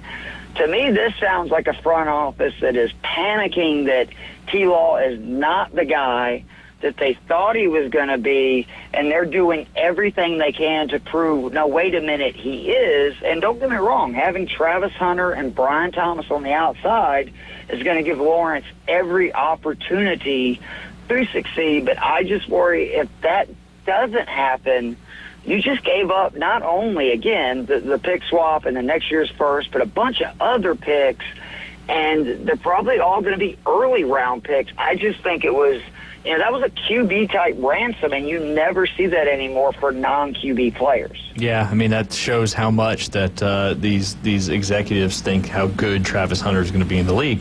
He hasn't played a snap in the league yet. Yeah. I don't know if anybody else would have matched that deal. Probably not. Probably not. Swapping picks, getting a second round and a fourth round, and then next year's first round is a lot of draft capital for a player to get traded for. But hey, if he makes a big impact for those Jags, we're looking back on it and say maybe it was a good trade. But Keith, we got to take probably could be a win. It's a star for the Jaguars franchise, which I understand that part of it too. Yeah, absolutely. Duval, as Liam Cohen said it. But we got to take a quick break, Keith. When we get back, we'll jump right back into it. You're listening to The Inside Drive. Keith Fleming on the line. You can follow him on the Twitter/X machine at Keith Fleming, KEITH FLEMMING. We'll be right back.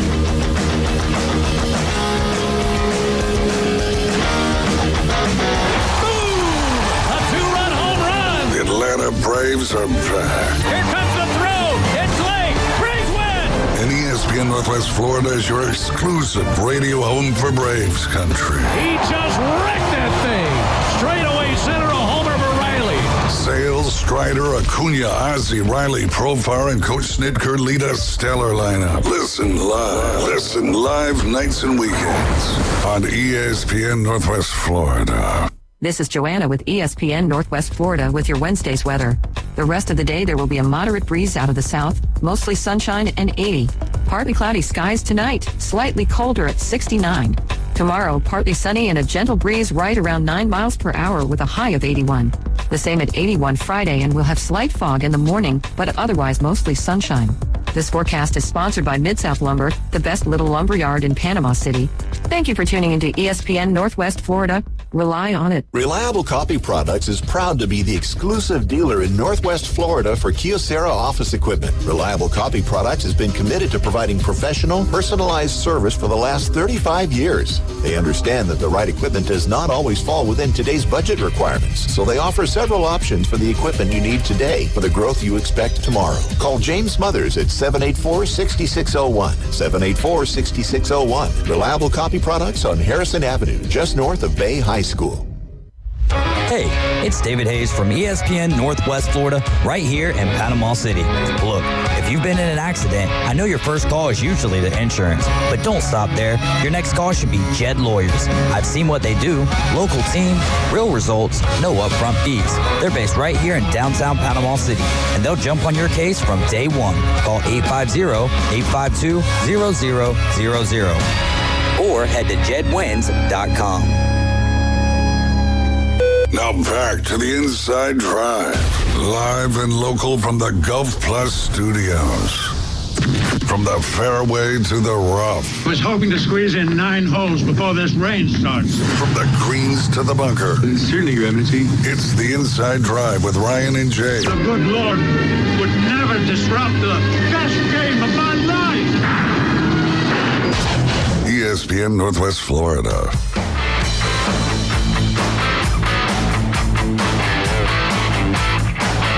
And we are back. You're listening to The Inside Drive live here on ESPN Northwest Fleming. Keith Fleming on the line. You can follow him on Twitter /X at KEITH FLEMMING. I just say that because I like to say double M, and it's how he spells his name. So, but Keith, you want to talk some more about the draft, or you want to dive into your DFS stuff coming up this week? Well, if you'll apologize, I do want to just real quickly talk about the Falcons draft because it's not often. I would be disappointed if you didn't, to be honest with you. That I get to talk, glowingly about a Falcons draft. That rarely ever happens. First of all, obviously very lucky that Jalen Walker dropped to us at 15. He's the first UGA player drafted in the first round in franchise history. The Falcons were founded in 1966. That's still so wild. That to me is wild, especially, again, for the Rick era, which is, you could basically say the entire 2000s through the Kirby. Georgia consistently one of the top 10 most talented, programs in terms of, 4 and 5 stars, and yet that hasn't happened. It looks like, and this surprised me a little bit, the Falcons are going to use him primarily as a defensive end, where I thought they would, use him as both. Now, he did have a 17% pressure rate last year when he was playing end. I worry about our linebackers, which are still pretty weak, and I thought that, he's somebody who can actually cover, tackle, and you could use him both as a, pass rusher and a linebacker. But again, what do I know? James Pierce is obviously the pick that drew the most attention. The Falcons, they gave up a lot. They did to trade back into the first to select him. But I will say a lot of, people had the Falcons mocked at taking him at 15. So to me, if you get a player like Walker and then you give up, what hopefully next year will be a pick in the 20s, and then obviously there's a few other picks in there, but the main one is that first rounder, to get Pierce, who was, a lot of people thought you might take him at that spot anyway with your first pick. I think it makes sense. He's the only edge who ran a sub 4.5 40. He ran the fastest 10-yard split. He had a higher pressure rate last year than Abdul Carter, who we know that, obviously he went number 3 and was a can't-miss prospect. And the bottom line is that the Falcons can compete for the division and make the playoffs. This won't matter because they'll essentially give up a pick in the 20s next year for a pick in the 20s this year. Then again, there's a couple extras, but I don't think people have the issue. But this is more about my issue with GMs in general with fan bases is what does Terry Fontenot care if it's a nightmare scenario and this pick ends up being a top 10 pick? Because trust me, Terry is getting fired if the Falcons have another bad year. So he's not going to care about mortgaging the future. That always scares me as a fan, and that is where I think you do need a good owner who will check these GMs and just, do your homework. I'm not saying you don't still allow them to make the move that they want to make, but you just, understand, look, they're trying to save their job. So is this more about a desperation play to save their job, or is this more about actually helping the franchise? I do think this is more about helping the franchise because the defense, obviously, you've heard me harp for the last 4 years as we've just, loaded up on the offensive side of the ball, was badly needed. We added 2 really good, I think, safeties in Xavier Watts and Billy Bowman. If you're wondering why 2 safeties with Jesse Bates, Billy Bowman is somebody who can play slot corner. So he'll probably start there as the nickel corner, at least to start his time in there. I think Watts has got a chance to be great. Then they added a tackle at the end of the draft. Overall, really happy. And I think that if Penix is the guy that I think he can be, and obviously we know Bijan's really good, London's really good, Darnell Mooney was great last year. Maybe we can get something out of Kyle Pitts. Miracles do happen. With the combination of Pierce and Walker, and then you bring back Brandon Trice, who last year got injured right before the season. A lot of people were very high on him as a pass rusher as well from the interior line.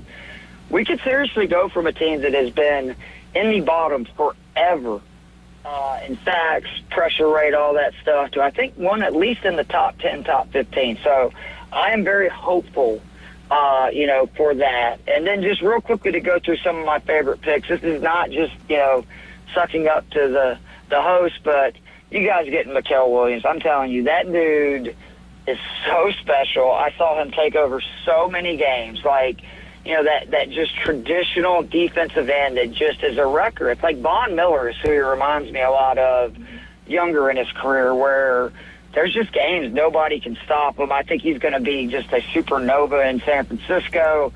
The rich get richer. I don't understand how the Ravens and Eagles keep getting away with this. Malachi Starks falling to the Ravens at 27 when they need a safety. Jahad Campbell, being there for the Eagles to trade up one spot to take 31st. And then on the offensive side of the ball, I really like Trevion Henderson to the Pats. Yeah. Makes a lot of sense. Great pass catcher, will really help Drake May. I love Mason Taylor to the Jets. I think he may end up being the best tight end in this class. And then my favorite running back outside of Travion and obviously Genty, Cam Scatterbo to the Giants, I think is a great selection for them because he's going to go really good with Tyrone Tracy. Both those guys can catch balls. He's the first guy since McCaffrey to have 1,500 rushing yards and 500 receiving yards in the same season.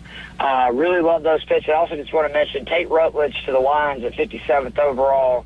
Don't forget about those big Uggies. Rutledge is one of the best interior offensive linemen I've ever seen at UGA, and the Lions needed help there. They're going to get it in him, and that's going to only make their team better as they try to get back, to what they were trying to do last year, which is get to their first Super Bowl. Yeah, no doubt. SEC obviously had a great draft. Georgia had a great draft. Ohio State almost flirted with the number of, they had 14 draft picks, I believe, and flirted with the record in that one. So the Big Blue Bloods continue to produce the best draft picks. And, Georgia, you got a Georgia guy. I can't believe since 1966 that y'all have never taken a Georgia player in the first round, not overall. Especially with the crossover popularity between the dogs. It's a home run pick, kind of like what I was saying about the Travis Hunter to the Jags. I understand it also from the standpoint of just, here's another star, right? That's going to sell tickets and get attention and all that. And they got a new stadium coming and all that, so they need as much of that excitement as possible. So he certainly brings that to the table. I know his jersey's been selling like hotcakes there for the Jags.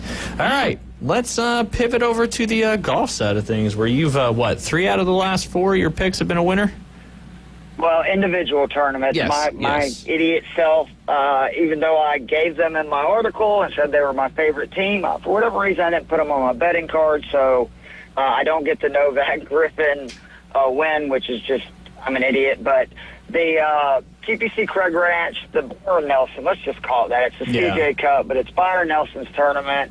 Par 71, 7,400 yards. This is the fourth, basically version of this tournament at this venue, and the course is very wide fairways, very long. There's basically no penalty, very standard.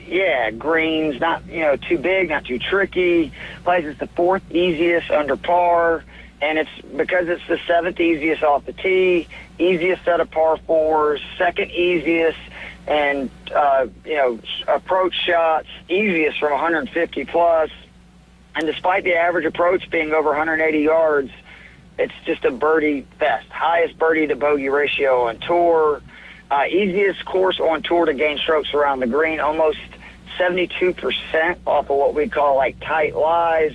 And the greens are, again, very easy. One of the lowest rates of 3 putts on tour at 2.31%.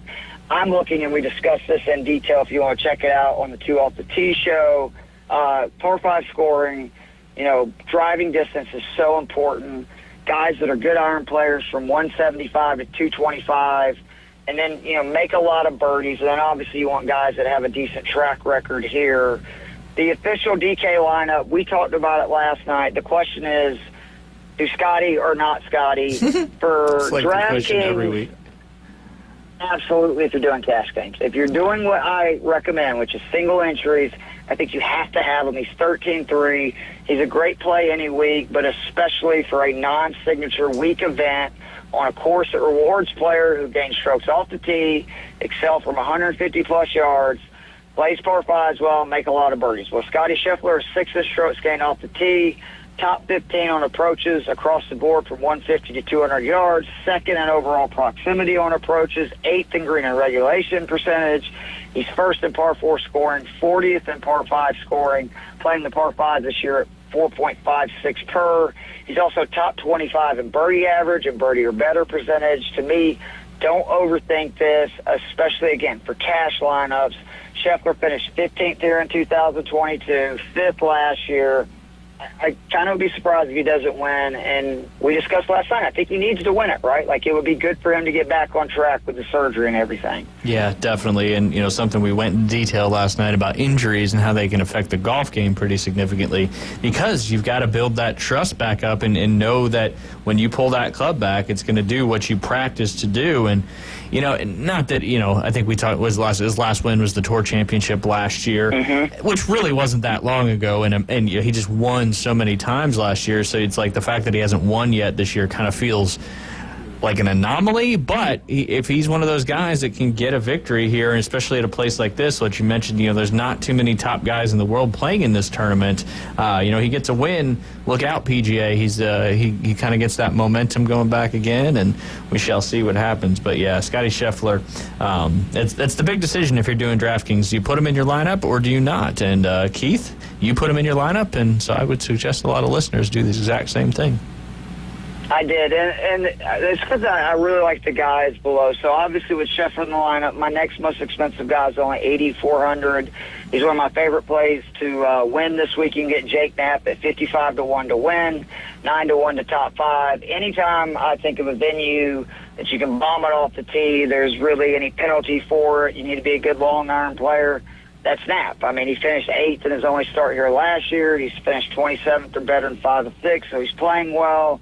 And he is one of only 5 players in the field who ranked top 40 in irons, putting, and birdie or better percentage. He ranks 12th in birdie average and 23rd on approaches of 175-plus yards.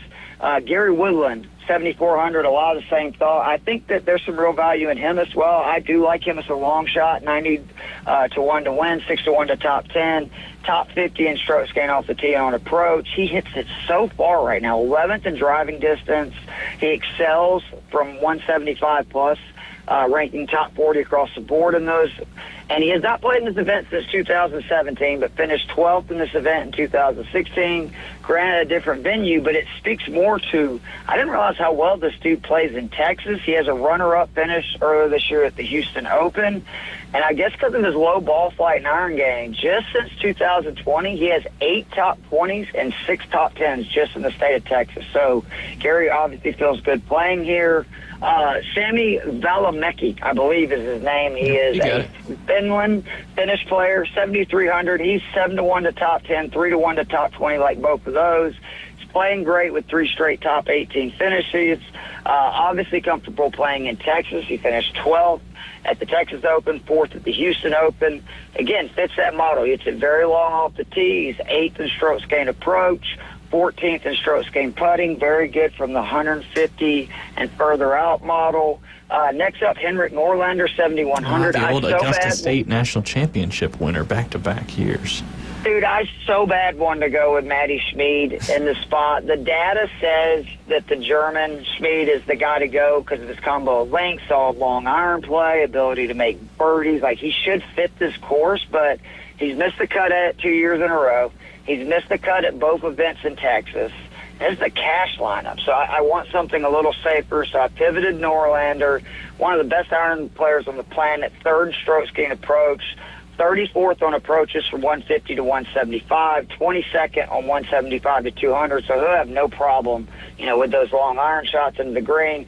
He's made the cut in this event 2 straight years, enters the week coming off consecutive top 20. He's actually finished top 20 in 3 of the last 4, which is significant for a player like him.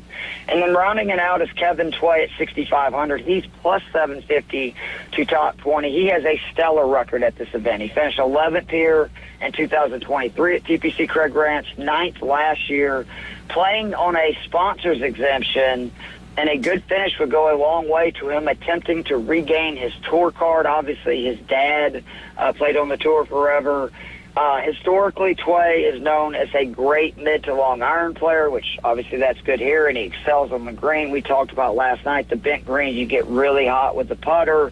And he did play in the team event last week with Bud Cauley, and I like in the final, individual portion of that tournament, he made 6 birdies on Saturday and the best ball. So I do think that this just sets up well for Tway. And again, when somebody has finished at Tway's skill level, and I don't mean that's a knock against him, but a player that's not even in the top 300 in the world, and he's got 2 top 12 finishes at this event in back-to-back years. You're getting him at 6,500. You're getting him at plus 750 to top 20.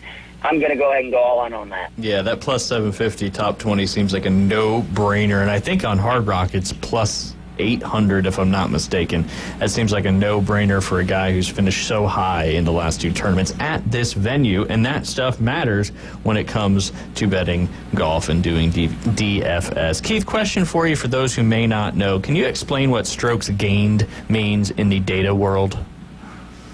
Sure. So it's because it's such an important a little bit analytic. of a complicated formula, but basically, essentially what it is for a tournament, every player will hit shots off the tee. They'll hit shots on approach around the greens, which I believe their indication is 100 yards and within. It might be 75. Don't quote me on that.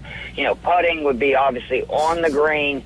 And what it is taking how far they hit the ball, what they end up scoring from where they hit the ball, etc. It's showing where are they gaining strokes on the field. So if a player, say, gains a lot of strokes on approach, which Scottie Scheffler does on a regular basis, is because he hits his iron shots really close, and he usually takes advantage of them. The inverse of that would be that, say, Scheffler will have weeks where he's got huge number of strokes gained approach because he's, tops in the field with his irons, but his putter's been really off. So despite him, say, leading the tournament, you'll notice that he'll be near the bottom of the field in strokes gained putting because he's missed so many putts from a certain range. And it's basically just the numbers that they get are coming from the individual event against the rest of the field, and then they use that for the entire season where it's then just like added up, where if you have a 1.1, strokes gained tee to green, for instance, or off the tee, it'll go into all the other events that you've had strokes gained off the tee, etc., and that's how they rank the players. But it's very important just because you just understand where players are gaining an advantage. Yeah, that's a lot of how I do my research, right, of if a course, it's very important to do well on approach, or it's very important to do it on the greens. I'm going to lean more heavily into players who are doing very well in those data points for that week. Which makes sense on why you do so well in all this stuff, because analytics matter. This stuff matters, especially in the game of golf. Obviously, in other sports it matters too, but golf is individually driven, and how you play against the rest of the players in the field and in the year is so very important. You can find all that. They have more data available than anybody. Yeah. Like anywhere. There's no other sport. ShotLink stuff that they do is fantastic. Yeah. And you have a place where anybody can go find that particular data, right? That is correct. Like the Joe Bond is just the man. He is actually now uploaded on Fantasy Six Pack. You can go just search my articles, and you will see PGA stats. And if you go into that, he has a spreadsheet where he has basically exported all that information from PGA Tour, where we have all the major strokes gained numbers. We have par 5 scoring, par 4 scoring, par 3 scoring, birdie or better, bogey avoidance. And you can, in one simple spreadsheet, go through and search where players rank in it. It's an amazing tool and something that I really appreciate Joe Bond for doing, because now I actually use that instead of going to what I used to, the PGA Tour website, and it's just so much easier because Joe's great with spreadsheets. Yeah, all that data being compiled right there. A valuable tool, not just for you, but anybody who wants to get some better educated guesses when it comes to betting golf and doing DFS with golf. Keith, we appreciate you jumping on, as we always do. Looking forward to a fun PGA Tour event this week, and we're 2-ish weeks from the next major, the PGA Championship.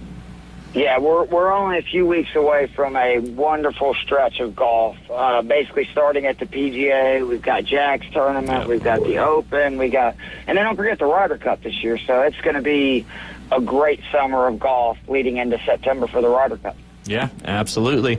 Keith Fleming, you can follow him on Twitter/X or find his articles on fantasysixpack.net. Keith, have a great rest of your day. Have a great rest of your week. Appreciate your time as always.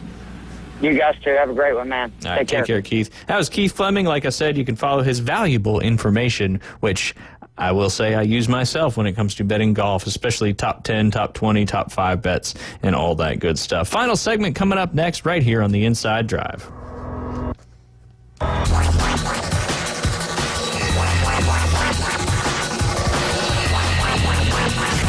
ESPN Northwest Florida. It's the Coach James Hale Show. If you play football long enough, you are going to get hurt. He has pardoned Jelly Roll for a home invasion robbery, I think 2002. Decision has been finalized. It has been made, and I want to tell you something. We've got a great history in Tennessee about pardons and paroles. Governor Blanton used to sell them. Weekday morning 7 to 9, ESPN Northwest Florida.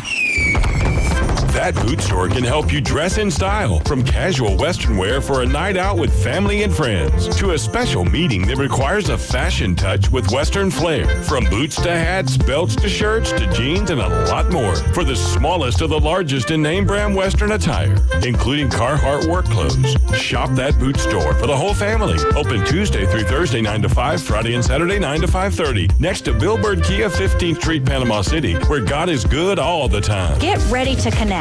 ESPN Northwest Florida is thrilled to introduce the newest rock stars to the Panama City Beach Chamber of Commerce. Welcome to the Beach Chamber. Alpha Title Co-Agency. American Legion Post 402.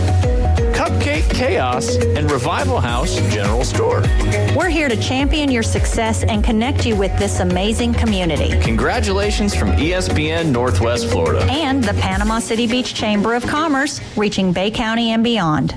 Introducing Water Clear Pools, the home of the 10-week pool guarantee. We guarantee custom pool completion from permit to your first swim in 10 weeks or less. Water Clear Pools is the premier pool builder for the Margaritaville development on Highway 79. Free quotes and custom pools anywhere Northwest Florida. Call now, 850-835-4177, or see our website, waterclearpool.com. Licensed and insured. License number CPC 1459723. Broadcasting from the Gulf Plus Studios, it's the Inside Drive. We're starting fresh. Fresh new start. Locally sourced, farm to radio. The Inside Drive with Ryan Mulvey is live and local on ESPN Northwest Florida.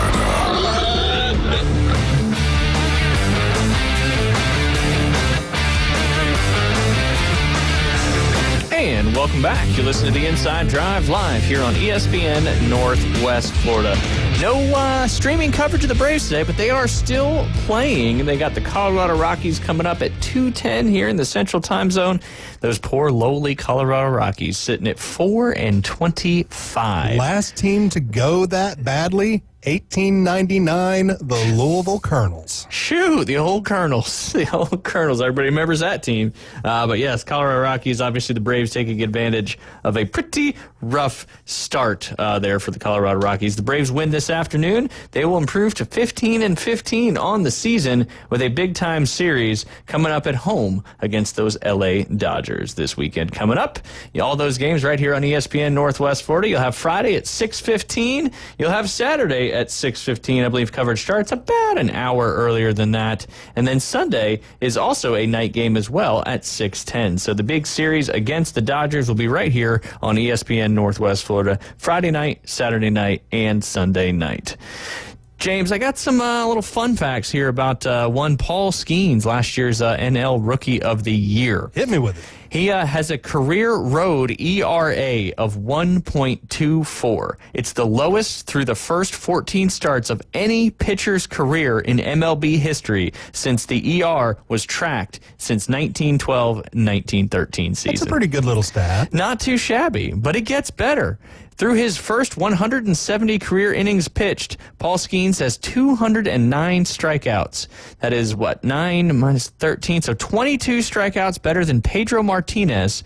Almost, what did I say, 23? So 22. 30, or 22, so 32 strikeouts better than Nolan Ryan, and almost 50 exactly 50 strikeouts better than Roger Clemens. So this kid is off to one of the best starts as a pitcher in MLB history. Kid's just a stud on and off the field. So I just kind of not surprised by the strikeouts, just because the strikeout numbers have just been climbing astronomically over the past 10 years. Yeah. Like, I mean, if you look at it back in the 80s, you can go all the way back to the 80s with Clemens. You can go back to the 60s, 70s with Nolan Ryan. I mean, let's just take the 80s as an example. I mean, how many times did Tony Gwynn strike out in a year? Like 12? Yeah, yeah. And now Rafael Devers came out this season, and in the first 3 games he had 15. Yeah. Do you think that's just the modern era of baseball, the ability that these guys can really just hone in their body physically, nutritionally, all that stuff? Oh, it's the launch angle. It's totally the launch angle. It's what is just being preached now. Yeah. So if you think you've got a pitch that is yours to swing at so you can get that perfect 15-degree angle to get it flying out of the park, then they're going to tell you just go ahead and swing at it. Yeah. Because, I mean, it used to be the death of your career in baseball used to be if you struck out. Yeah. Now the death of your career is if you ground out with somebody on base. Yeah. Because it's just changed because way back when strikeouts were horrible. You gotta make contact because if you don't make contact, more of a contact game. Yeah. And now it's, strikeouts, whatever. If you struck out, you'll go back up there. You got another chance to hit a home run. And that's what I think baseball has really developed down into right now in its current iteration is strikeouts fine. You're going to just go out there and try to get a home run.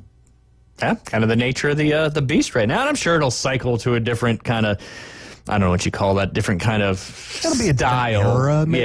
Yeah. But we shall see. But right now it's swing away. Because, we can go back to the dead ball era where you have guys like Ty Cobb leading Major League Baseball in a season with 9 home runs. Yeah, a little different nowadays. We got some games on the docket tonight. 2 in the NBA, 4 on the NHL side. We got Hard Rock Open. Your best bet, I believe, has to do with the Warriors-Rockets game and whether you want to bet them being over, let's see, I can pull it up, over 107 or under 96. I tend to believe the under 96 is probably a better of those two, but that's why they leave that big gap right there. But the spread is -4 for the Rockets. The Warriors are getting 4 on the road. They're also plus 140 on the money line. Over under just 204. What do you think about that one, James? I think I'd probably jump on the over in this one and maybe parlay that with the Rockets with the Warriors +4 and just for fun throw another leg in there that'll probably fall the Warriors just winning straight up. With how basketball has worked for me lately, I always take the over unless I just see some kind of crazy high number like 220, 225. So I'll give me the over. Yeah, that's a lower number for sure. But now obviously they do play a lot more defense in the playoffs, but that's still, if you can just get, if the one team gets to 115, 120, the other team's only really got to get to 95, and boom, you got the over there as well. Other game coming up today in the NBA world, can the Lakers survive and hold on and force a Game 6 in a series where they have to win or they will stay home because the game tonight is in Los Angeles. They are a 5.5-point favorite at home. Minnesota getting 5.5 on the road, plus 185 on the money line. Over under in that one, 209.5. Thoughts, Mr. James?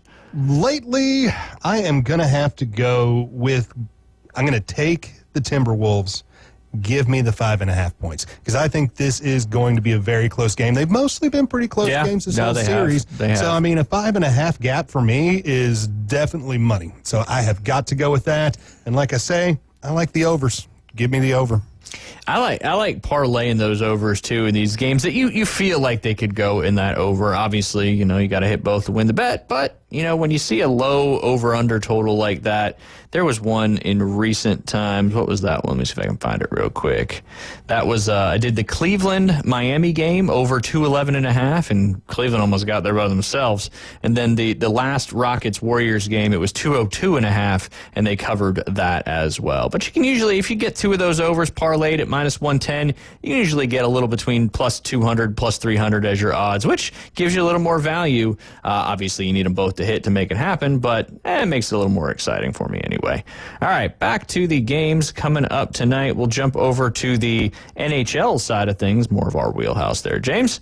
All right, first game coming up tonight, the Panthers and the Lightning as the early game. Lightning trying to stay alive at home, and they are the line's always for hockey are 1.5, over under 5.5, unless they really. You'll see a 2.5 every once in a while when it's like Chicago playing like Toronto. Yeah, really, really where puck line's almost always 1.5. Yep, and the over-under is usually 5.5, but we do have a game tonight that does have a 6.5 point over-under total. We'll get to that one in a second. Lightning at Panthers. Panthers can close out the series, right? Can close it out tonight. Close out the series tonight. So the Lightning got to win at home to go back to Sunrise over there north of Miami. What do you think about this one? This game is going to be within a goal, no doubt in my mind. So taking the Panthers with the plus 1.5, even if they lose by 1, because I'm saying the game is going to be within 1 goal, you still win on that bet. So give me the Panthers at the plus 1.5. I think it's going to be a little bit of a grittier game, so I'm not going to see 6 goals tonight. I don't think, unless we head on into some overtime, then we might see that 6th goal. So give me the Panthers 1.5. Give me the under at 5.5. Yeah, kind of a 3-2 kind of game, just a big battle. Yeah, it'll just be grinded out. Yeah, puck bounces one way. They get a lucky goal here and there. All right, another team that can close things out and take the Les Habitants out of the playoffs, knocking one of those Canadian teams out. That is the Washington Capitals. They are at home trying to close out the series. Earlier this week, we had my good friend Al Carl on. He's the lead ice technician for the Washington Capitals. He is pumped up about tonight's game. Obviously, with the ability to close it out on home ice is always exciting for that home crowd. That's the first one coming up tonight at 6 p.m. Washington is the 1.5 goal favorite, but at that 1.5 goal, you are getting plus 130 for that, so you are getting some value there. This is the one game tonight that is a 6.5 point over and under total. All right, so this one, that plus 130, that one's just driving me to go ahead and grab the Caps, just because you usually just see a plus 110 there. Yeah. And so that's a really average, so giving me a little bit more that's just enticing to me. Yeah. I like that. So I don't like the 1.5 because I still think it's an NHL playoff game. They usually end within 1 goal. But tonight being an elimination game, Caps at home, I really like them to get a 2-goal lead in the first, hold on to it the rest of the game. So give me the Capitals. I'll give up the 1.5, and I'll take the over on this at 6.5. I think we'll even just see the Caps by themselves put 4 or 5 in. Well, I mean, it depends, too. Are they going to come out and put this thing away, or are they going to let Montreal hang around? Montreal's obviously, it's do or die, so they got to come out flying. I like that. I like the over. I think I'd probably, because of the 130, like you said, I would do that. I guess everybody's kind of betting the Montreal plus the 1.5 right now, thinking that they're going to keep it pretty close. But hey, take the odds when you can get them. So Washington minus 1.5 over 6.5 goals. That's plus 115 too. So that could obviously, if Washington's gonna be winning by 1.5, they gotta score a bunch of goals. All right, one more real quick. The St. Louis Blues at the Winnipeg Jets. I believe that series is tied 2-2. It is. Can the Jets take a 3-2 lead going back to St. Louis? Winnipeg's minus 1.5 over under 5.5. What do you think, James? Jets, give me just the straight win. Not going to take the spread there, even though it is a nice plus 140. That is super, super juicy. I just don't believe right now, especially with the 2 losses coming in a row. But going home, I do like your chance of getting the win. So just give me the Jets with the win. I'll take the under at 5.5. I like it. A lot of NHL action, a lot of NBA action on tonight. And, of course, we might have some Game 7s in hockey, which is one of the best things out there. We appreciate you hanging out with us today on the Inside Drive. Afternoon Underdogs coming up at 4. Tomorrow morning, the Coach James Hale Show from 7 to 9. We'll be back tomorrow at 11 for our 2-year anniversary. Hard to believe. We've been doing this thing for 2 years. You guys have been listening to the Inside Drive. Have a great rest of your Wednesday.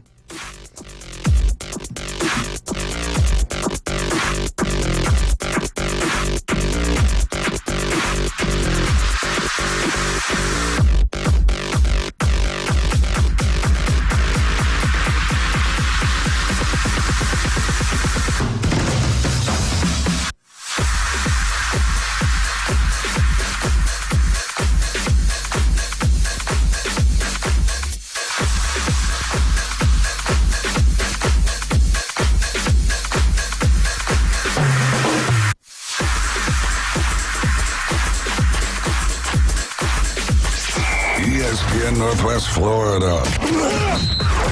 Colin Cowherd. Between his dad, Dion, saying during the Super Bowl on multiple